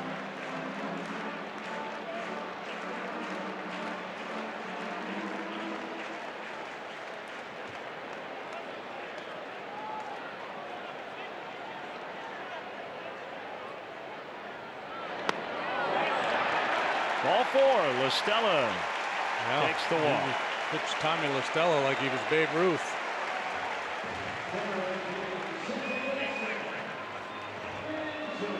Mike Freeman will pinch run. So you're seeing September rosters being utilized.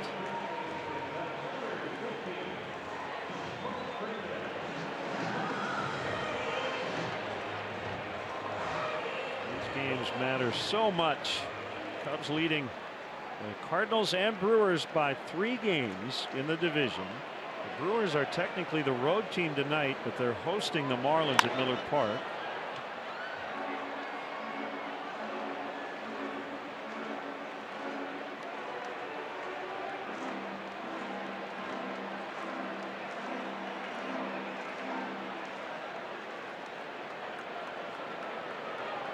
Struck out both times today. Martinez got him with a real good changeup last inning.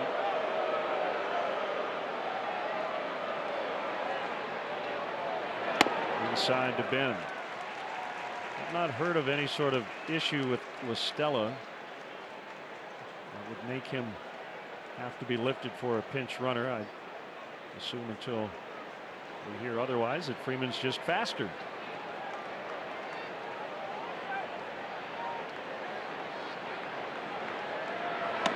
Swing and a miss, 1 and 2, and Ben not happy with himself for going out of his zone.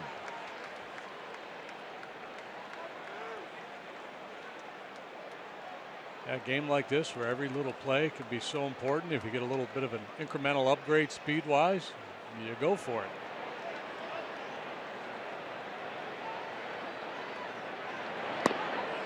He's really pitching away from contact all of a sudden. The aggressive nature we saw to start the ball game, he's been knocked back on his heels a little bit with the 4th inning, the home run by Bryant. Contreras single. Jay hit a little bloop single. Typically, as you get a little bit deeper into the game, it's only the 5th, but put a man out in scoring position. Pitchers tend to lose their aggressiveness. Ground ball to third. Carpenter, Garcia, Martinez, 5-4 to 3. Big double play gets the Cardinals out of the 5th. They lead 2-1.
For everything Chicago, ABC 7 Eyewitness News, weeknights at 10 with Chicago's team of Alan Krzyzewski, Kathy Brock, Cheryl Burton, Cheryl Scott, and Mark Gingreco.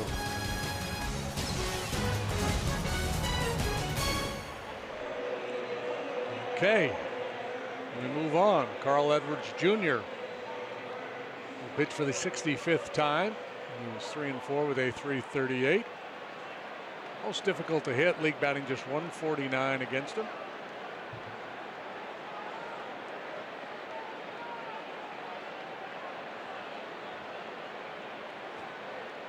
Yeah, JD likes to play with his hair too. A little bit of an annoying habit.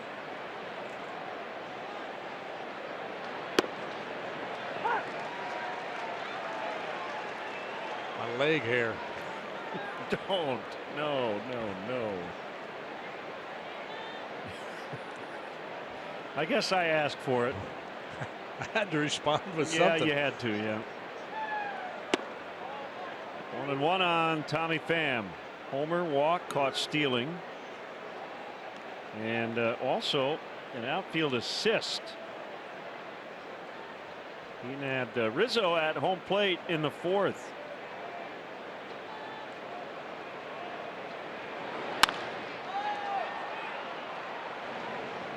This is Ben Zobrist for the out.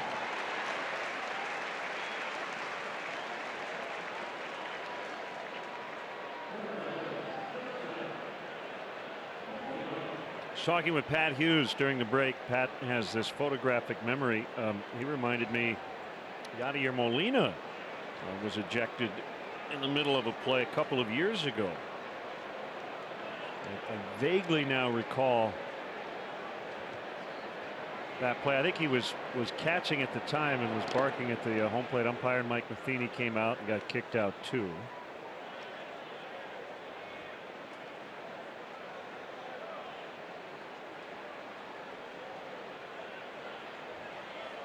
That little guy's not stressing. He's having a dog watching a ball game.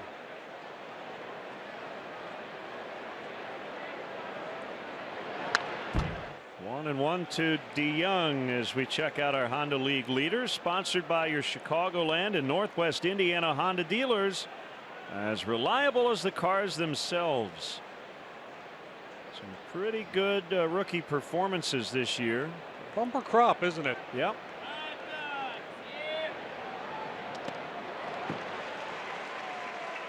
One and two.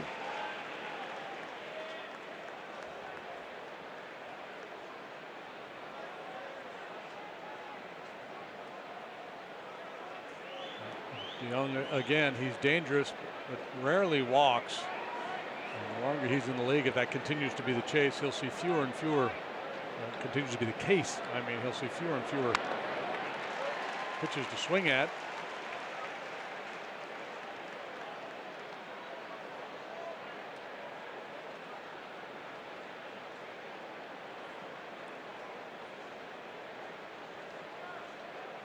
Having the kind of year that gets everybody's attention.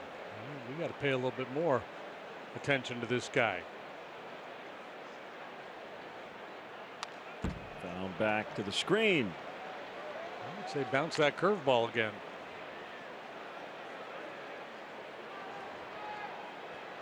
I got a question for you. You know, it could come down to just durability issues, but could you see Carl as a starter down the road?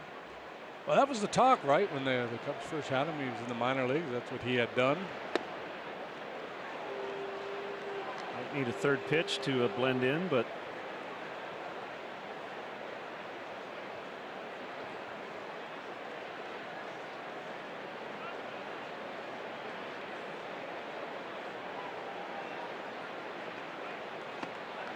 curve off the inside corner.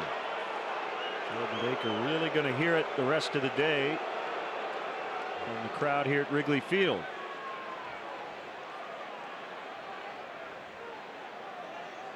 Yeah, he may be thinking about changing his dinner plans.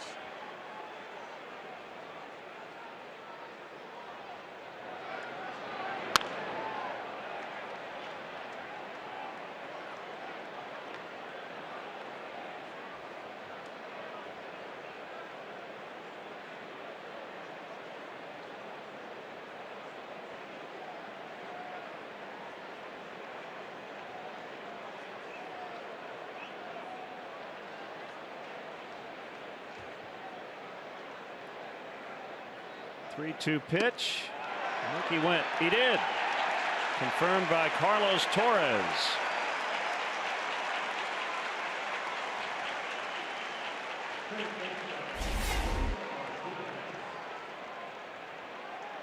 And he did. Trying to sell it. Well, and you know, the other thing we kind of touched on with the strike that was not called. Umpires are affected by framing. No better example than that pitch. I mean, it was not borderline, right? According to our grid there, our Comcast Xfinity, it was pitch rectangle, very much in the heart of the strike zone. Yeah. But I think Baker probably affected by the movement of the catcher's glove. I mean, we're not supposed to be affected by it, but it's a thing. This is the pitch we'll be replaying for a long time. Yeah, there's pitch number 5. It's clearly strike 3. Martinez knows it. The way Wilson kind of reached across his body and pushed the ball down as he was receiving the ball. Fly ball out into right. Hayward will have room. Nice work, Carl Edwards. Bottom 6. Cardinals 2, Cubs 1.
Options that Wrigley Field has to offer for your next client, corporate, or family function, like an all-inclusive suite experience located on the Nuveen Suite level. There are a handful of suites still available for rental this season. Visit Cubs.com/premier for more details.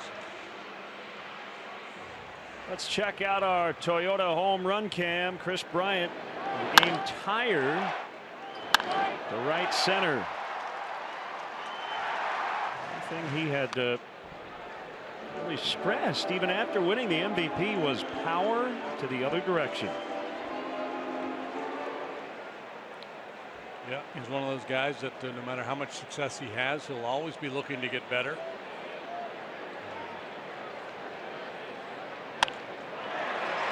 Into center field for a base hit. He's 2 for 3.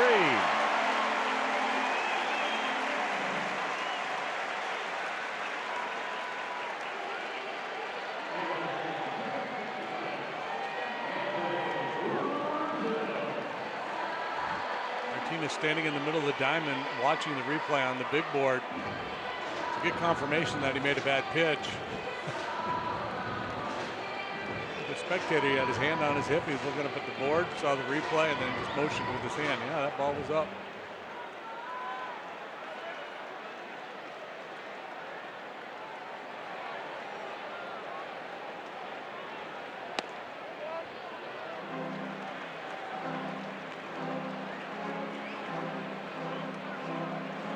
One ball, no strikes to Rizzo.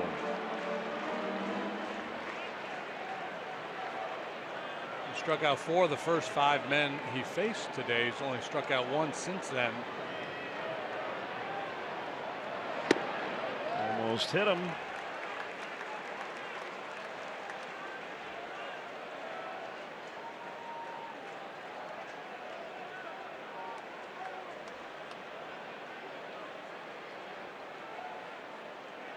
Down a run, 6th inning.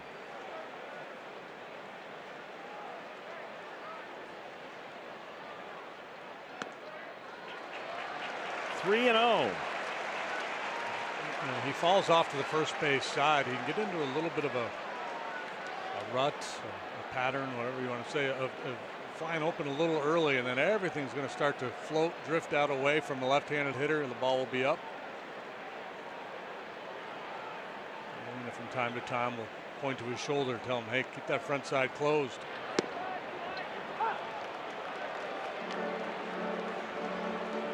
3-1. Can't even count on a 3-0 heater anymore from a guy who throws 100 miles per hour. The plight of the modern hitter. He walked in. 2 on, nobody out.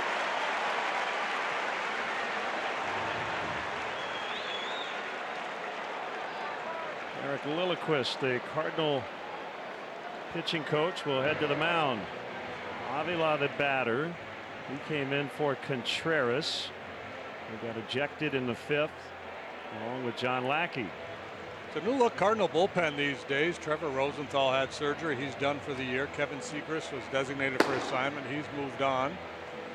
Someone has had some struggles. So high leverage situations now. You're seeing a lot of Tyler Lyons.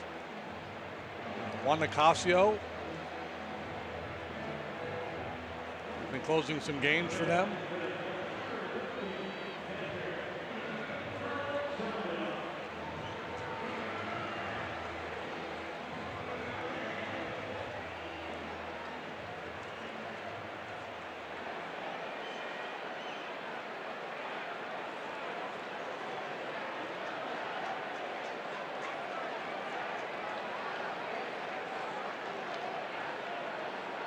Cubs threatening here, trailing by 1. The pitch outside. Drifting well off it. Not really a competitive pitch. Well off that outside edge. Earlier in the ball game, he was pitching with conviction. Now it's kind of like throwing hope.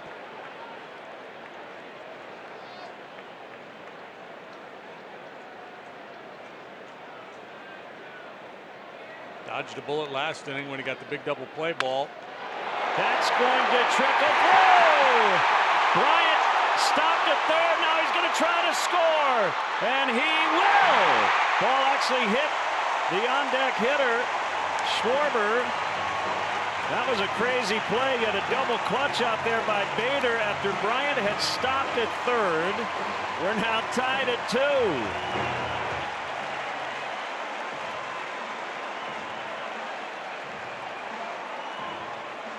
A lot to digest in this ball game this afternoon. Avila is down off the end of the bat a little bit. I don't know if I got a piece of Martinez. Did not have a lot of pace as it went through the infield. Garcia got a little leather on it. I'm guessing Chris initially froze with the line drive off the bat, had to restart, assumed he wouldn't be sent. He didn't have much of a choice because Anthony Rizzo was coming hard behind him. You see Chris freezes initially, and once it gets by Martinez, he's off. But right now, Anthony's pushing him, so he's got to go. And yeah, if Kyle's not there, that ball goes to the backstop, and Rizzo likely scores. Still nobody out. A strike on Schwarber. First and third. 2-2 tie.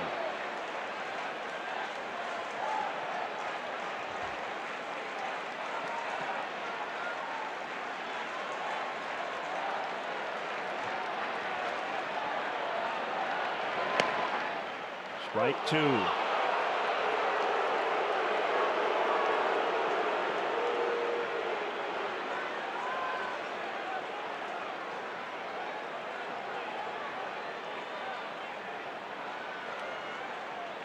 Big hit by Avila to tie it up.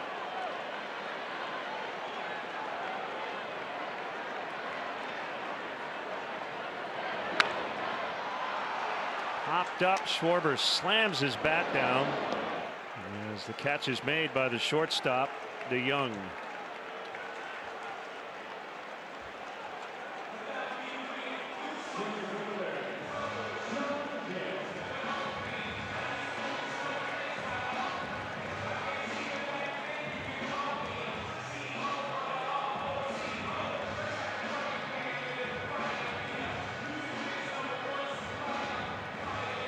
Big at bat now, John Jay.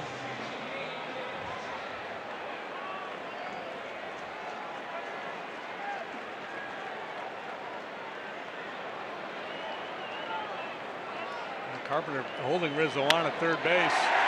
Dunk towards center, base hit. Here comes Rizzo. Cubs lead 3-2. John Jay against his former team.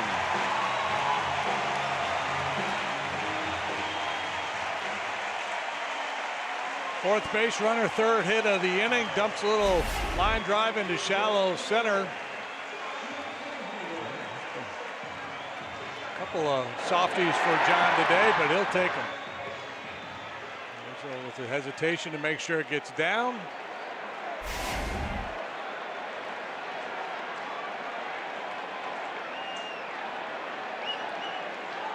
Look at the body language of Martinez now compared to what we saw earlier in the game when he was in predator mode.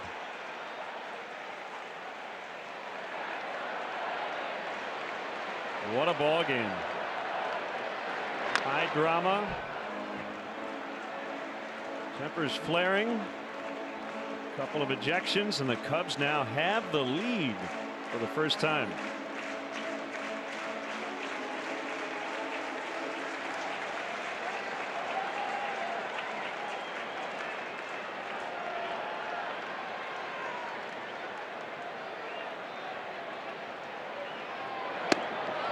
Inside for a ball.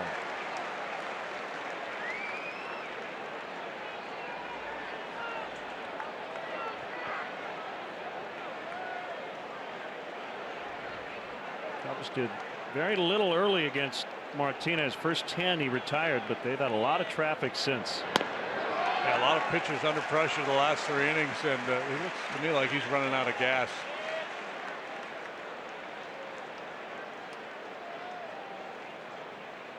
If not physically, at least mentally.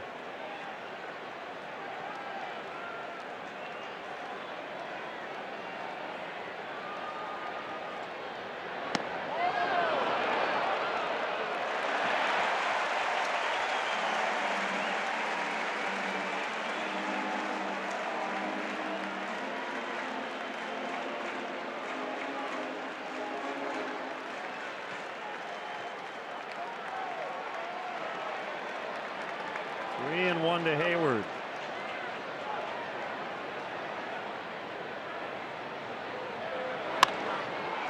And this will get out of play.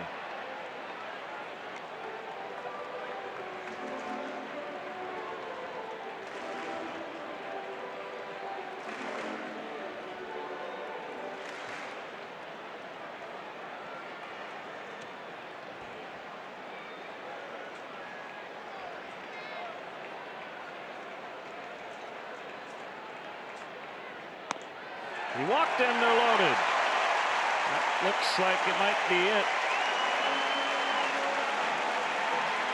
Tend to want to stay with your best guys. Maybe not. Longer than some others, but he looks very vulnerable right now. Maybe maybe just likes the matchup here with Javi, and then wants to be able to react to a pinch hitter. The Edwards spot due next.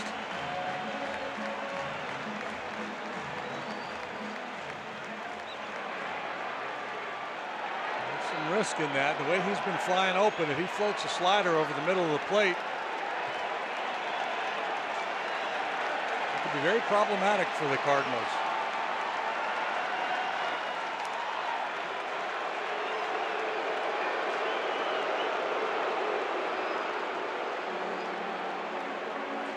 Cubs trying to overcome a terrible call on a clear strike 3 pitch that was not called a strike. Led to the go-ahead RBI hit and 2 ejections. And now they lead this game on a couple of runs here in the 6th. Avila and Jay with the RBIs.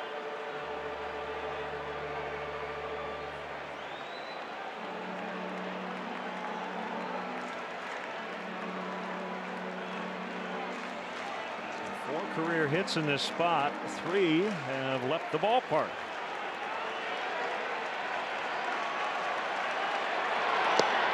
Low for ball 1. Just doesn't want to throw it over the plate. Working from the windup now with the bases full.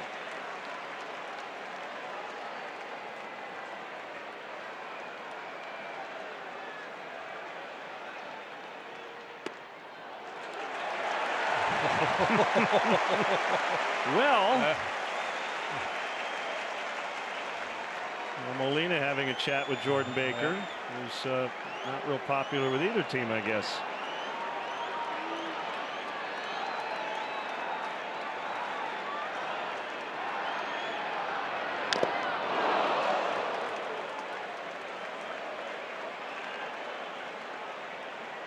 Bobby 0 for 2 today, made a sparkling play out in the middle of the diamond. Made a throw from his knees. If you didn't see it, you'll see it later on. Cued back to the mound. Little bobble by Martinez. Throw to the plate. And Molina. Avila scores 4-2. Could have been an inning-ending double play. They don't get an out. Wow. Yeah, wow is right. Martinez clearly unraveled, shaken. He got in a hurry, and when you get in a hurry, bad things happen. Throws a little change up there to Molina, who cannot pick it on that little short hop.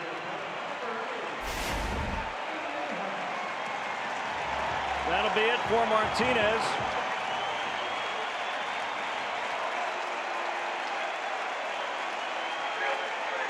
This call to the pen is brought to you by Lakeside Bank. Personal customized banking. Lakeside Bank, it's about time.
Equity Mortgage, whether it's purchase or refi, Midwest Equity Chicago-based team has you covered.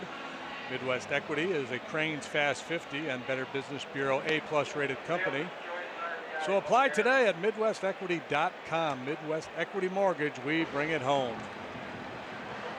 Fielder's choice RBI, no error on that play. How can that not be an error? And here's Matt Bowman. Bowman, a ground ball specialist, so he's the right man for the job here from Mike Matheny's point of view. The bases loaded. 1 out. Sinker slider changeup. Bases loaded. Cubs now going for the jugular. That is foul off the bat of Ian Happ. Good idea to try to think the other way, think big part of the yard, try to get the ball airborne here.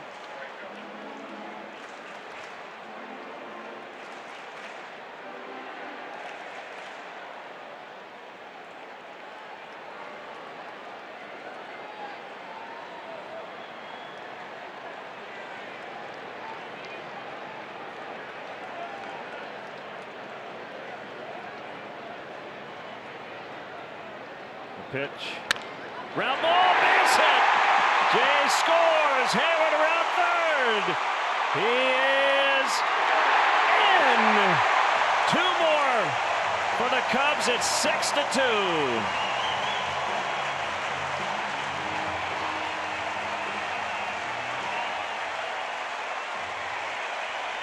And this place is rocking. Ian Happ off the bench. Bowman got his ground ball, but Happ hit it sharply, found a hole on the right side of the infield. Hayward headlong into home plate.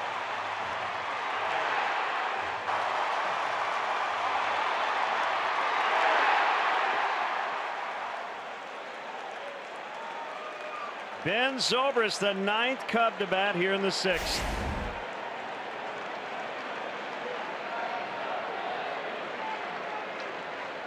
Bowman's pitch is grounded foul.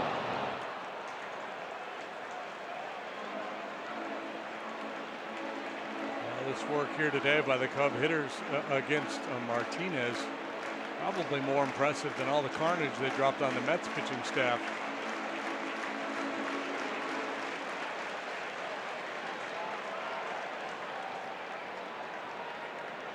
'50th time this year the Cubs have put up at least 4.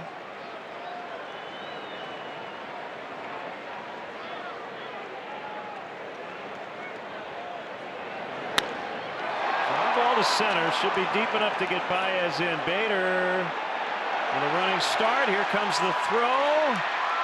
Save. 7-2, and on the play Happ tagging and heading to second. Sac fly, Ben Zobrist.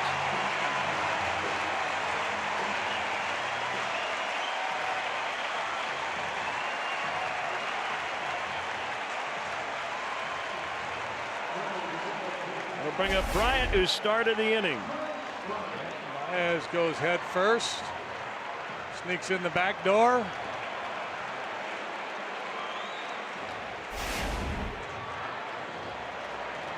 Like a teenager breaking curfew.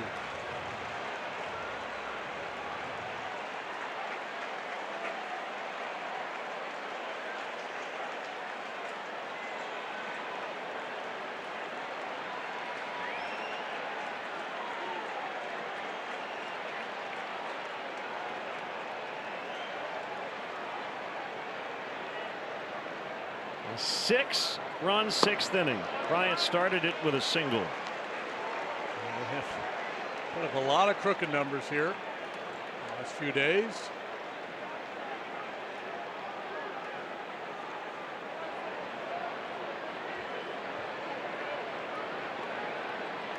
Not just 2s and 3s, but 4s and 5s and 6s.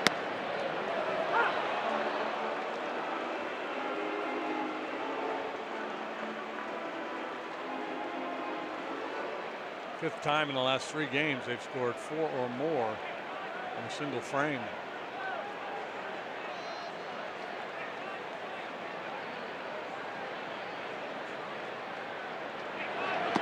Well, Goes back to the 39 against the Mets. You carry that into this series, and you just never know with that next day's starting pitcher. And early on, Martinez was really locked in with the Cubs. Got to him. Bryant with the home run. Pitching out of the stretch. Yeah, and I think he just got too defensive. He just started pitching away from contact, got into hitters' counts. Swing and a miss. And it's 2-2 on Bryant.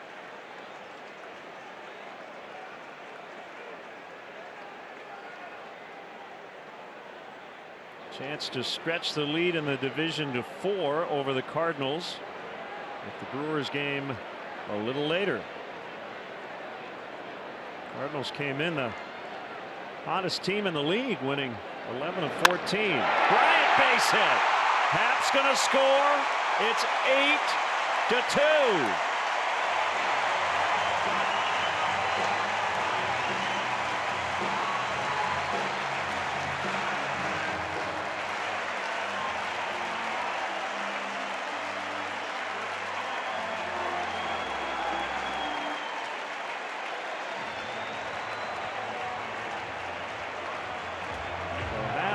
Tag from first on the throw to the plate allows him to score on the hit by Bryant. And this call to the pen is brought to you by Lakeside Bank. Personal customized banking. Lakeside Bank. It's about time. We'll be back.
Nintendo Switch RBI Baseball 2017 is filled with fast-paced pick-up and play MLB action-packed with all your favorite MLB teams, players, ballparks, and much more.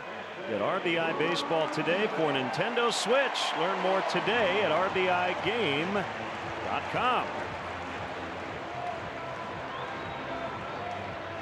This is veteran lefty Zach Duke. In the last 4 days, fourth inning and after, the Cubs are outscoring their opponents 41-8. That's in the last 4 games. 41 runs. Fourth inning and after.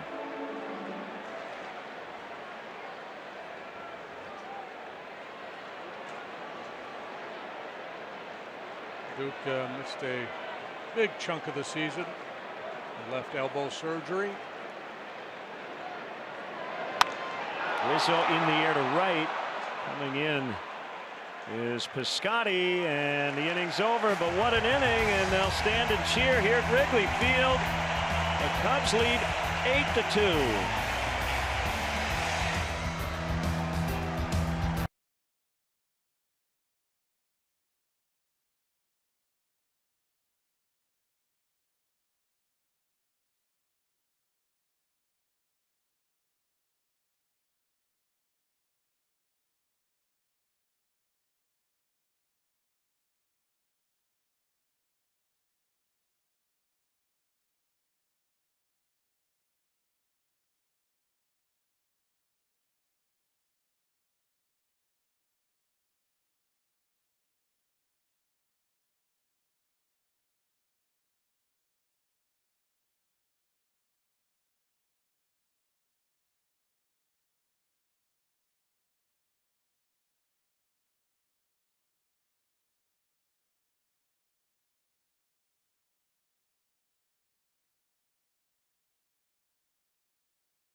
brought to you by Blue Moon. Justin Wilson got a big strikeout of Matt Carpenter after the Lackey ejection. Couple men on base. Dangerous hitter. And he was able to put him away. Brewed with Valencia orange peel for taste that shines brighter. Happ at second. Strop on the mound with a 4-4 record and a 3.15 ERA, pitching for the 63rd time. Got to Molina, Piscotty, and Garcia due here. 8-2 lead. Well, what a turn of events.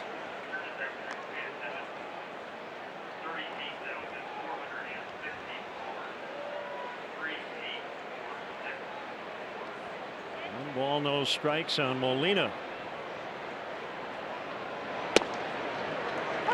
1-1.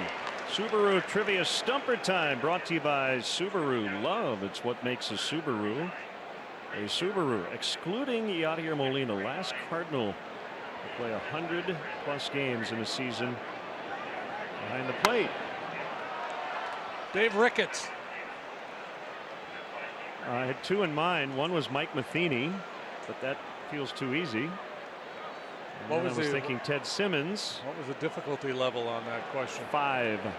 5? Okay. I'm going Matheny. Yeah, I like Matheny. And then if not, Ted Simmons. What about Darryl Porter? Darryl Porter. Molina in the air to left.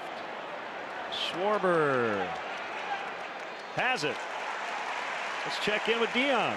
Well, Len, it's been really fun to feel the energy in the ballpark, especially during that 7-run sixth. It was even more fun to watch the reaction of the thousands that are watching on Facebook Live. ABC7 and the Cubs streaming this game again today on our Facebook page, and these fans have been fired up, sharing in Lackey's frustration, then enjoying each at bat of that last inning for the Cubs as they took the lead.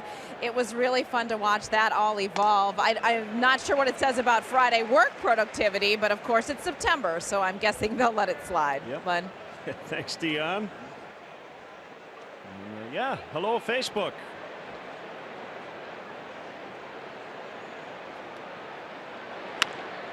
That's a fair ball past a sliding Bryant. Ooh, took a weird hop back to Baez. Here's a throw to second. They got to get him. One of the weirdest caroms you'll ever see. Instead of going out towards Schwarber, it came back to the shortstop. You don't make this play if you don't anticipate this play, and Baez's brilliant instincts comes through yet again. I mean, he's in hot pursuit, and then the ball caroms off right back to him. The tag might have been a little high, but they got him. Yep, it hit that inside of the padding.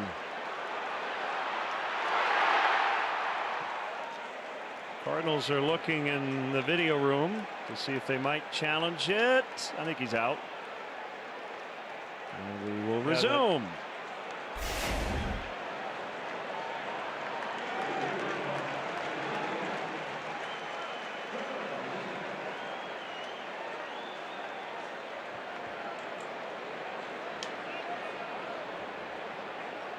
Here's Greg Garcia. Came into the game in the 5th inning. Colton Wong. Haven't yet seen word on why Wong left.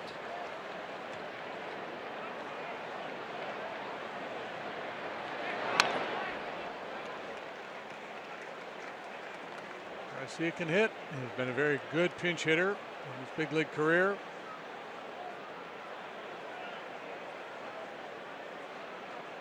Stropey featuring some new locks. A little burnt orange working.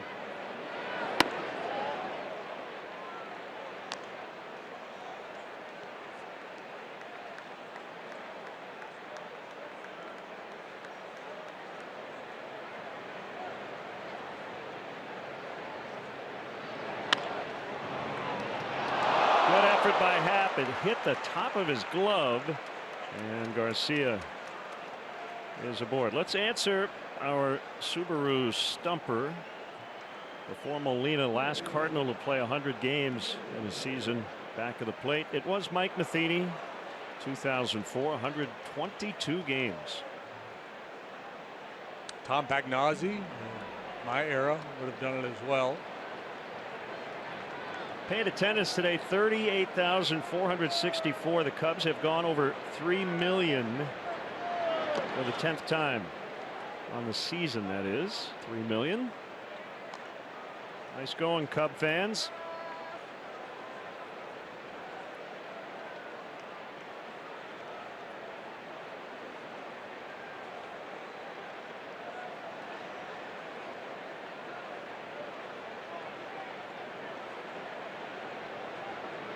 Here's the pitch.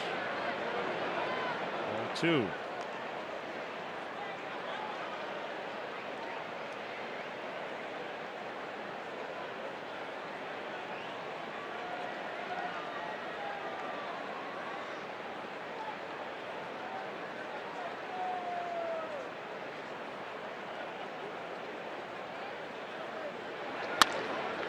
Ground ball. Happ's got it. Rizzo makes the catch at first. 4-3 on the putout. And it's time for the 7th inning stretch presented by Mercedes-Benz. The best or nothing. For Take Me Out to the Ball Game, Olympic swimmer and Chicago native Connor Dwyer. What's up, Chicago? Let me hear ya. Ready, Gary? A 1, a 2, a 3. Out to the ball game.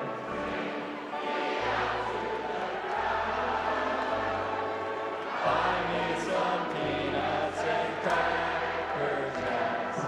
I don't care if I it's root for the if they don't win, it's a shame. 2, 3 strikes, you're out at the old ball. Here we go, Chicago!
Brett Cecil, the new pitcher. He's a left-hander, as you can see, and Carson Kelly, the new catcher.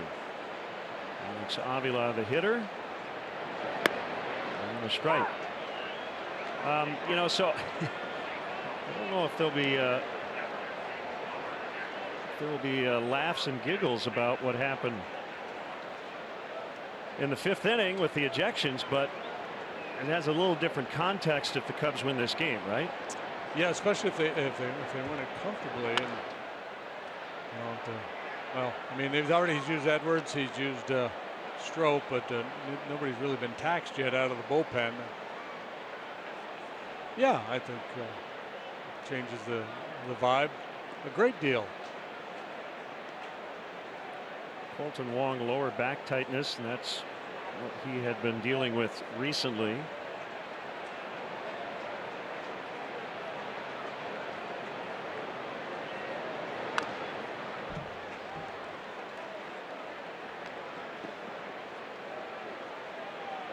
Big RBI single for Alex last time.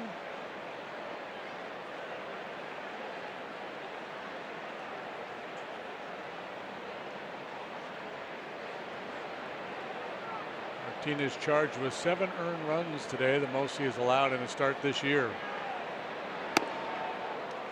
Avila strikes out. Cub fans, great day start live. Join Kelly Ripa and Ryan Seacrest in an all-new action-packed season, live with Kelly and Ryan. Weekdays at 9 on ABC 7.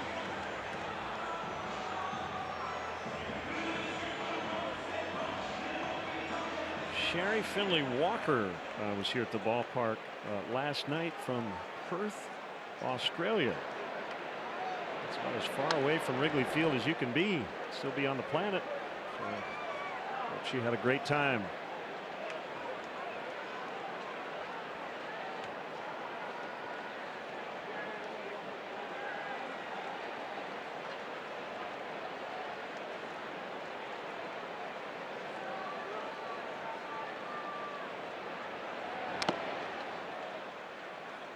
Today's hot and cold players are brought to you by Plumbers 911 emergency plumbing service. One click away at plumbers911.com. Call it a shell in the graphic. Just leave Reese Hoskins up there. Man, oh man. Red hot. Yasmani Grandal on the other side of things currently. It can change. Almost always does. Yeah.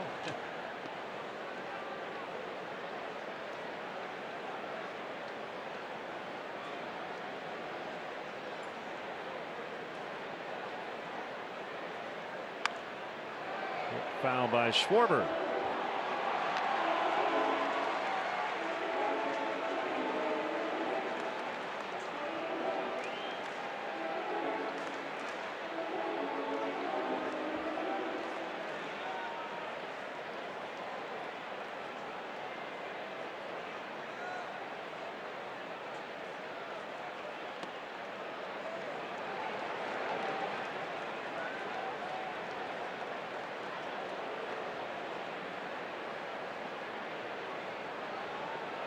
Cubs lost all 3 last weekend against the Brewers. They got to within 2 in the division. Then the Cubs steamrolled the Mets in a 3-game sweep, and they've got an 8-2 lead late here in the opener of a huge series against the surging Cardinals. Cecil, good curveball, good changeup. Brought in here to fortify the Cardinals. Left side of the pen, he has struggled against left-handed hitters. Hitting .378 against him with a .431 on base percentage.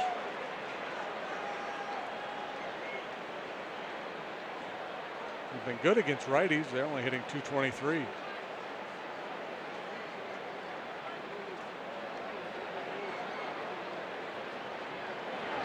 Swing and a miss, strike 3.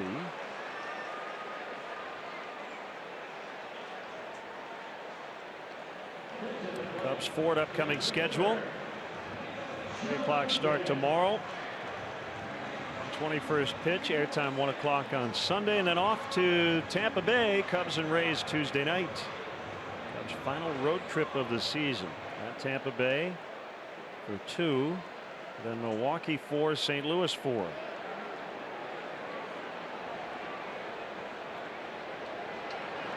John Jay pops it up.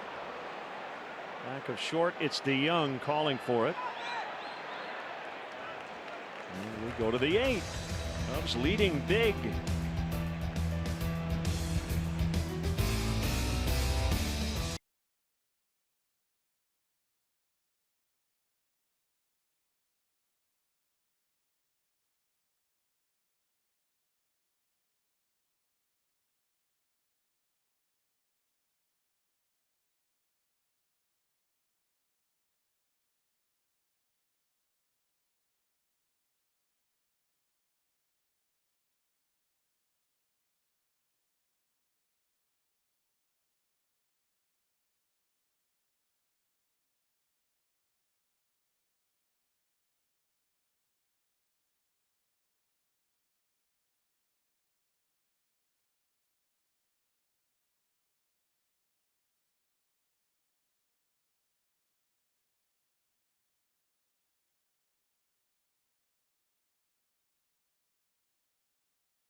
Fun Cam. America runs on Duncan.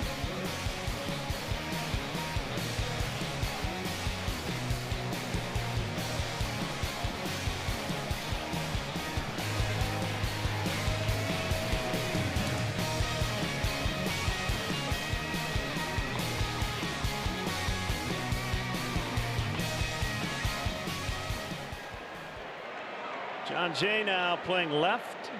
Albert Almora Jr. in center. And the pitcher is Justin Grimm, facing a pinch hitter, Jed Jerko. Recently came off the DL, but right now limited to just pinch hit duties. One pitch into his outing, and Justin Grimm just got pinched. Right hamstring sprain. Jerko was activated Wednesday. Swing and a miss.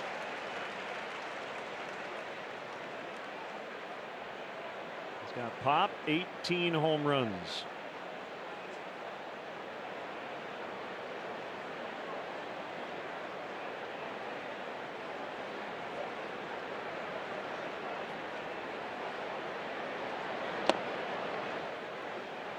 Two and a third scoreless so far for the Cubs bullpen today.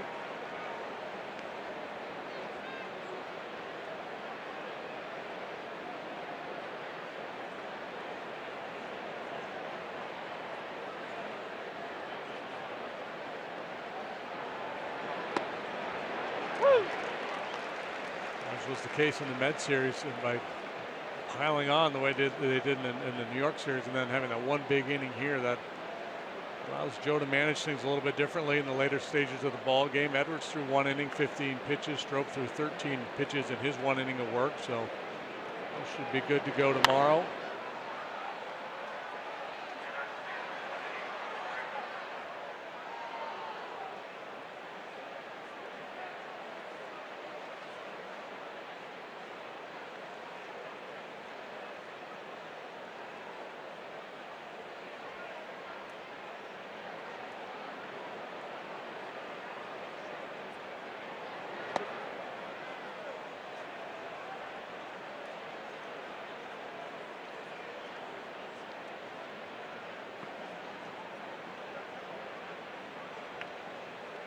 Full count to Jerko.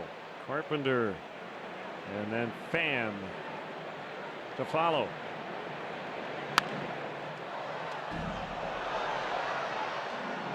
Throwing that one off the facade of the second deck. What a big win this would be to start this series.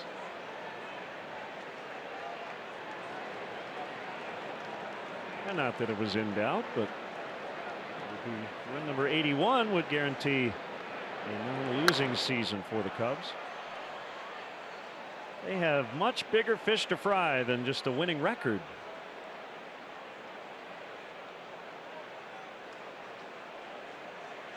Catfish in the press dining room today was pretty good, by the way. Pretty good? Yeah. Wasn't fried, but it was good.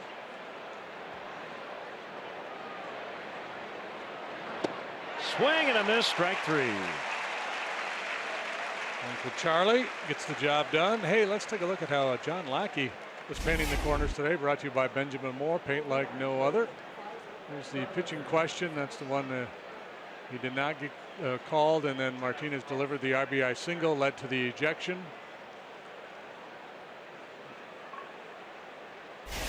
You know, no doubt John would say, yeah, probably should have backed off a little bit there and stayed in the game, but this is a high stakes poker, folks. There's a lot of pressure, big game. Sometimes frustration just bubbles over.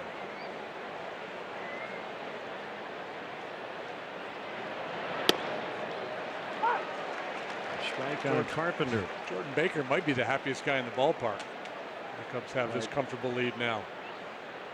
Well, it was a bad call, and I'm sure one of the first things he'll do after the game is go back and look at that fateful pitch. Yeah, and any official, whether it's a baseball umpire or basketball referee, whatever, they they don't want to insert themselves into the game in a situation like that and really have that much of a bearing on the outcome. And so clearly he'll be upset that he missed a call.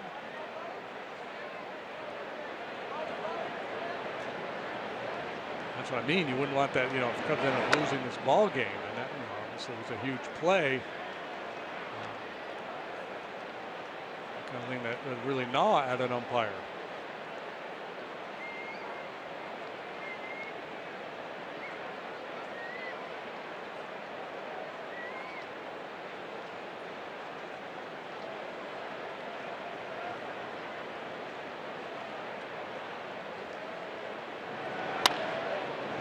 Ground. Baez will throw. It's a little offline. Oh, what a play that would have been. As he dusts himself off, that's a hit for Carpenter. So let's go back to the 5th. Well, Carlos Martinez thinks it's strike 3. Everybody in the ballpark thinks it's strike 3. Instead, it's a ball. That bat continues. Martinez with a single. Lackey going to back up home plate, but he's also letting Baker have it, and John gets thrown out. Contreras gets tossed as well. And the rest of that sequence was just trying to make sure everybody stayed away from the umpire. Yeah, Joe looked like an offensive lineman trying to block a rushing end there, pushing Contreras back, keeping away from the quarterback Baker.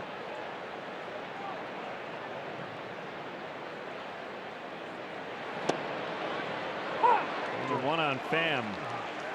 Joe will tell you, you got to keep your feet moving. Block a guy like Contreras.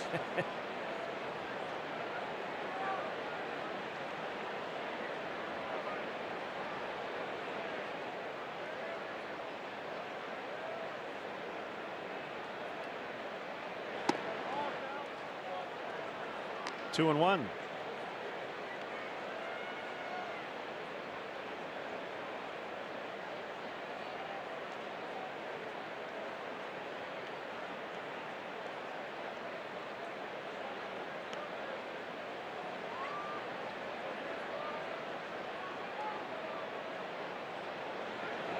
Should note the Cardinals are actually closer to the wild card than they are to the top of the Central.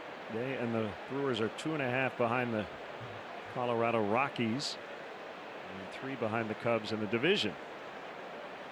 But most teams don't really talk about the wild card until the division is out of play.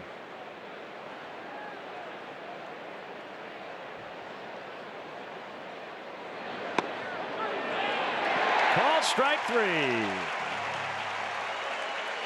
2 down.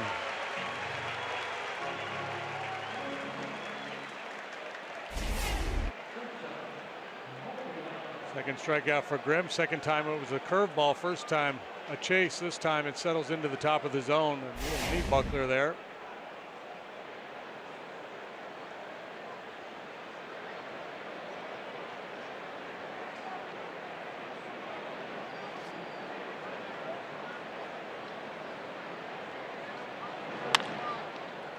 Toward the hole, diving stop. Baez, throw to second. A little late. It was close. Is Javi okay? Please tell me he's okay. It's taking a little time here. It looks like he may have jammed his left wrist. It's like he's got that wrist taped.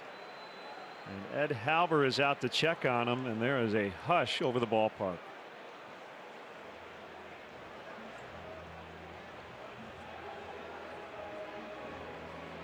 He's made one spectacular play today and a couple almost. Just getting to the point now where you expect him to make every play.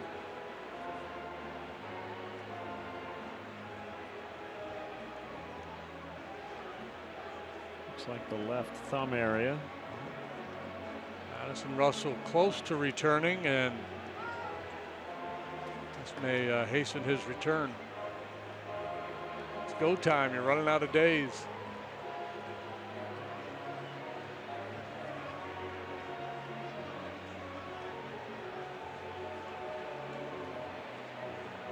By the way, Freeman and Zobrist are already out of this game. We could see Chris Bryant finish the game at short.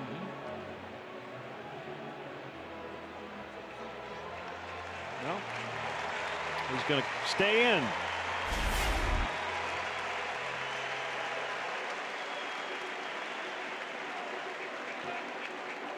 A little hyperextension.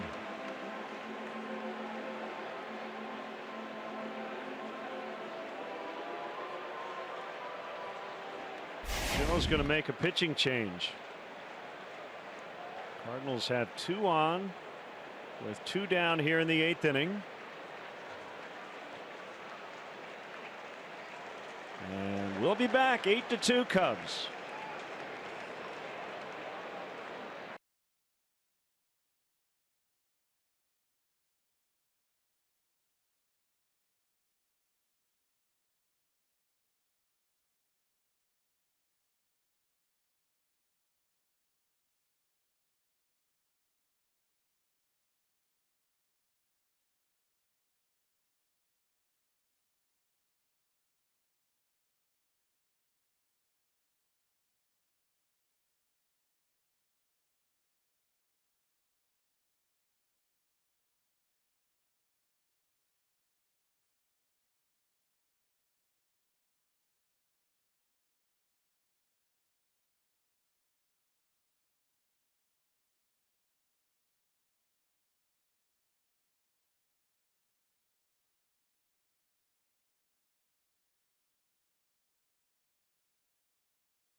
Great deals during the Jeep Celebration event. It only happens once a year. Indians have won 22 in a row, an American League record. They went to extras last night to beat the Royals. And the Brewers and Marlins will play at Miller Park. I guess the stats, everything will be logged as a home game for the Brewers, even though they will bat first all weekend. Here's a closer, Wade Davis. This is not a safe spot with a 6-run lead. But chance maybe to do a little test drive, huh? Yeah, he hasn't been out there a whole lot lately, and Martinez were to get into one here against plan B out of the bullpen, then Davis would have been up anyway. Did not pitch in the Met series. He's only pitched twice since September 2nd.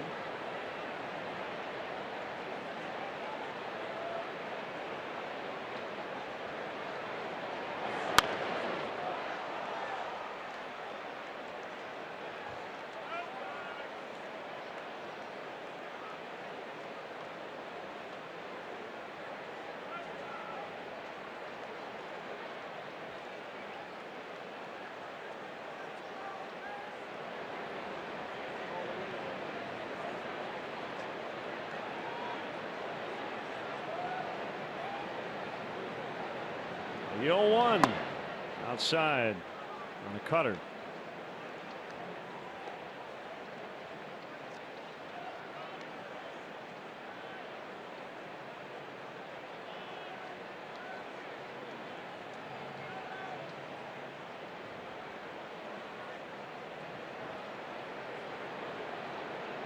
Potential downside here, of course, is if White ends up throwing 35 pitches to finish the ball game.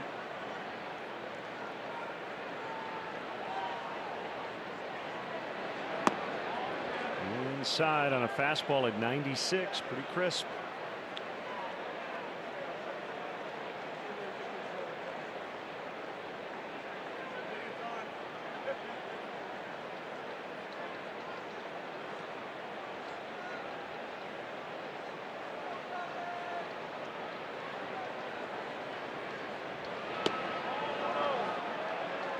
3-1 to Martinez.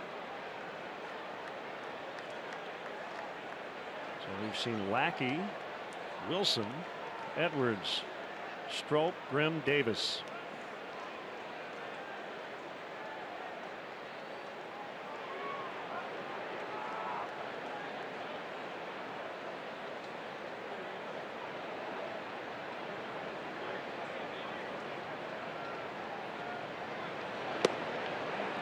Ball 4, they're loaded. So a little trouble here with 2 outs. And it's Carson Kelly, not Yadier Molina. Kelly came in to catch in the 7th.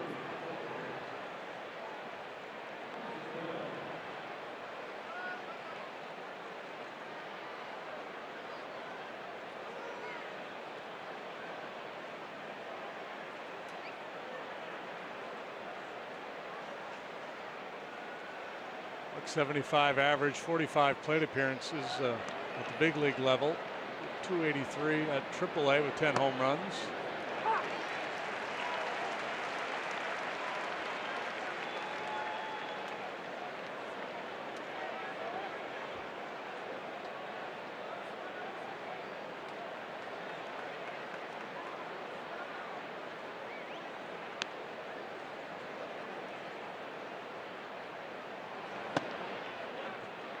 Ball 1 strike to Kelly.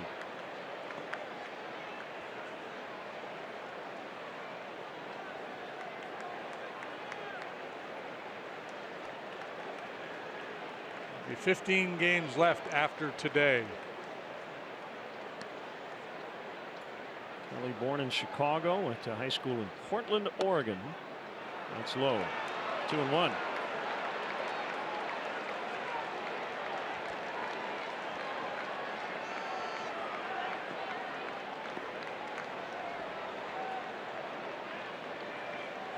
A 7-run 6th inning has been the difference.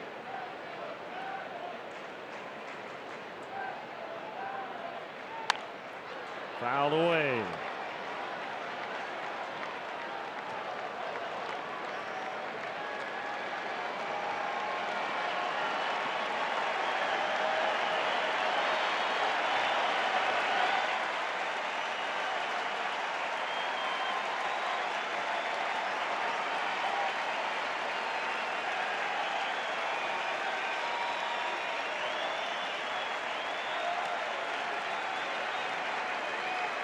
Davis to the plate. Another foul on a high heater that time. Out of the zone. Funny the psychology of the fans. I was talking with Ron at the coffee shop this morning across the way here. Lifelong Cub fan, and he works security here at the ballpark. And he said, you know, after the Cubs won the World Series last year, I said to myself, I'm never going to stress about the Cubs again. He said, right. Man, I've been on pins and needles lately. That's the fun of it. Curve is up and in. It's 3-2. If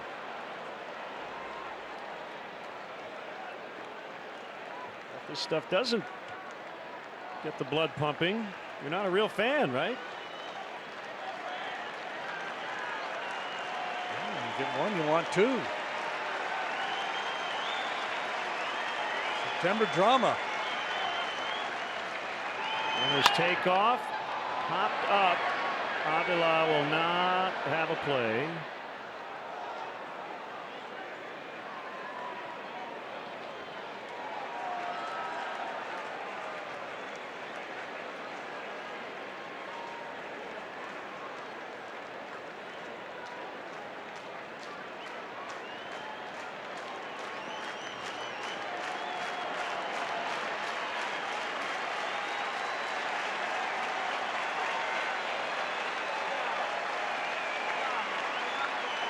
Davis has the sign.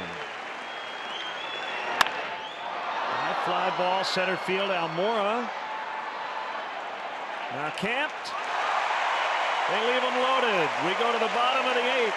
Cubs 8, Cardinals 2.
you by Mattress Firm. You heard Len talking earlier about the Indians' 22-game winning streak. These are things you could have done since the Indians last lost on August 23rd. You see some of the highlights there. Some of my favorites, you could have won 256 marathons, but who really wants to do that? You could walk round trip from Cleveland to Cooperstown twice. I know JD likes this one. You could have watched Gone with the Wind 144 times and changed over 65,000 light bulbs. But I had some time down here, and me and my trusty assistant Sam discovered that you could also have watched the entirety of the Cubs' Game 7 win over the Indians, including the rain delay, 122 times.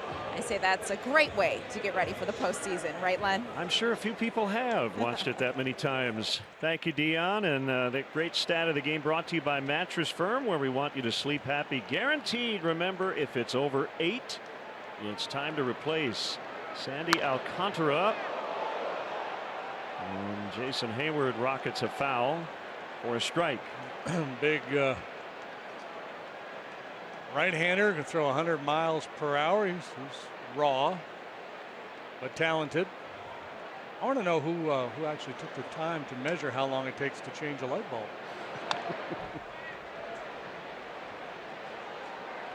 They've got StatCast on it. Yeah, and I would assume some are quicker than others.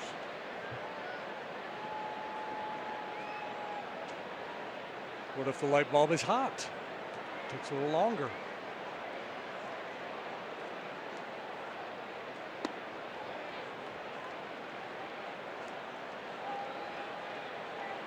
Do we know if this fine fellow is related to Arizmendi Alcantara, the former Cub?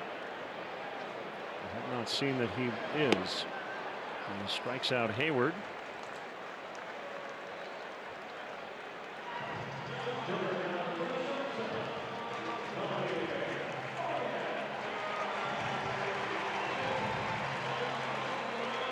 Nice hand for Baez. Scary moment. Tweaked his wrist or thumb. And a diving stop on defense. Yeah. See what kind of swings he takes here.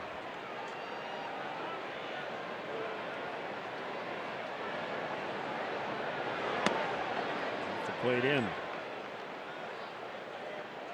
So if it's the typical, I'm going to try to drive the green swing, or a more measured approach. Nope. Yeah, I don't like the body language after the swing. I think that hurt.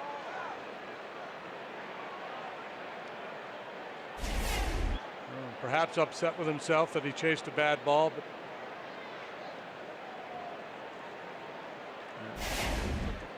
bit a little bit.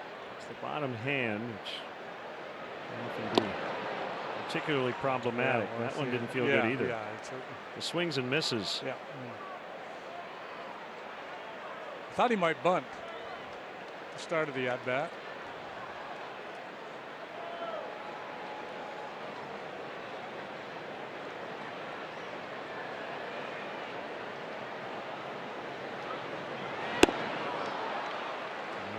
He strikes out. This copyrighted telecast is presented by authority of the Chicago Cubs and may not be reproduced or retransmitted in any form, and the accounts and descriptions of this game may not be disseminated without the express written consent of the Chicago Cubs. This Alcantara kid listed at 6'4", 170.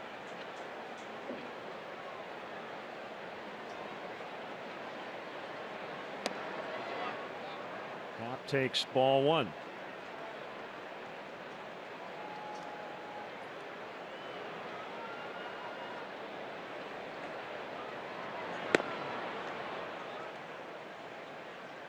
Not pitch at AAA. He was at AA, mostly as a starter this year. 22 starts, 7-5 record, 4.31 ERA.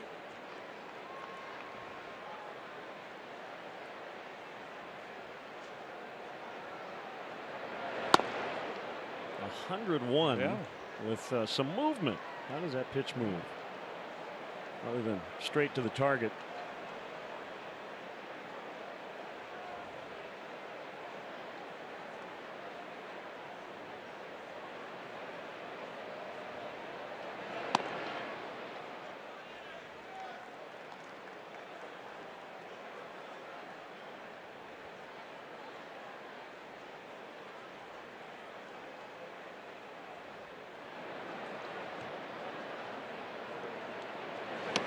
Swing and a miss. He just struck out the side. That was impressive. But the Cubs lead this game 8-2 as we head to the 9th inning.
Inning is brought to you by the 2017 Mazda CX-9. Mazda, driving matters.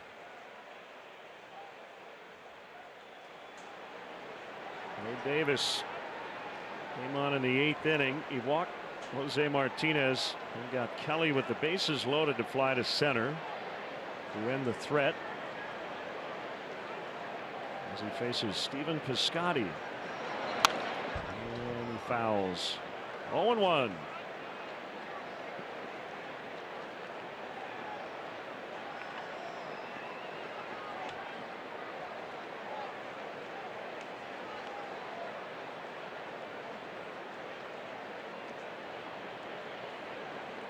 Kyle Hendricks, Michael Walker pitch tomorrow afternoon, 3:05 first pitch.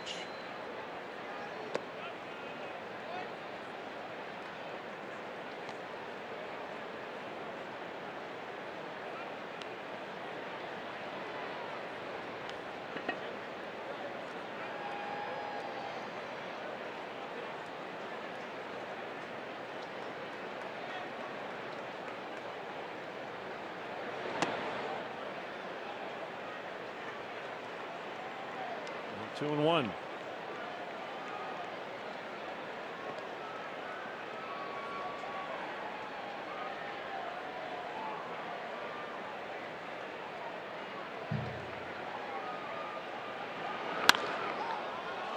Fly ball out of the fairly deep right, but Hayward's got it. That's the bad Sunfield right now. Cub fans, join Val Warner and Ryan Cheverini for season 7 of ABC 7's Windy City Live. The best is yet to come this season. Windy City Live airs weekdays at 1 p.m. on ABC 7.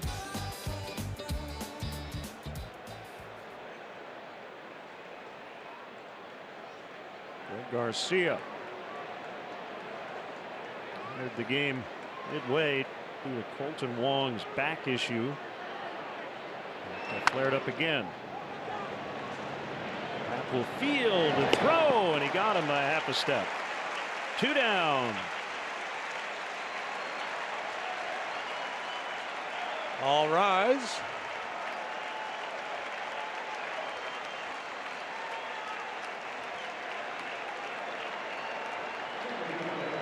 One last check to see if there's anything left in the bag.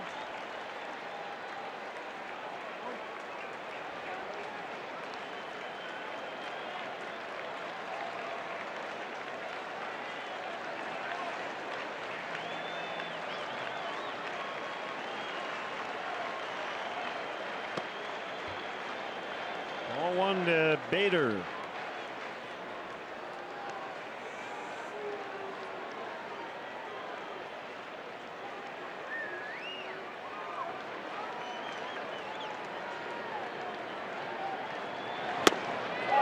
Swing and a miss. Good fastball.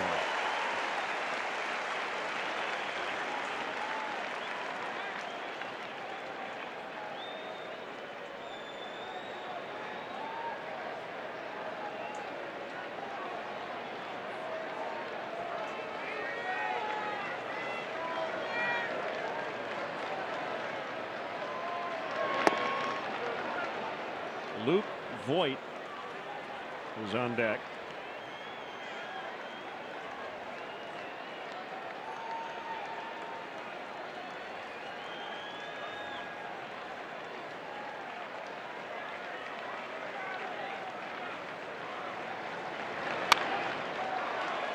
Two and two. Chance for a 4-game lead over the Cards. 3.5 ahead of Milwaukee. Brewers play tonight. Just over 2 weeks to play here in the regular season.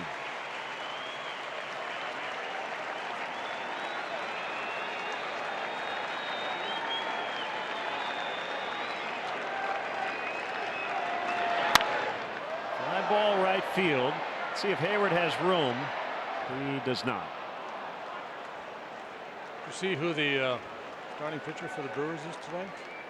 No, they hadn't announced it. Yeah, well, I'm seeing here Jeremy Jeffress. So we're going a full bullpen mode tonight. Interesting.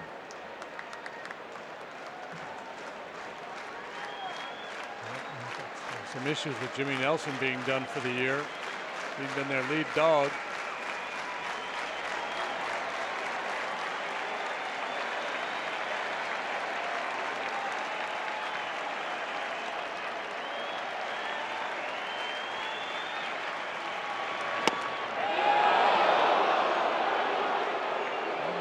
Chance for the fans to give Jordan Baker the business.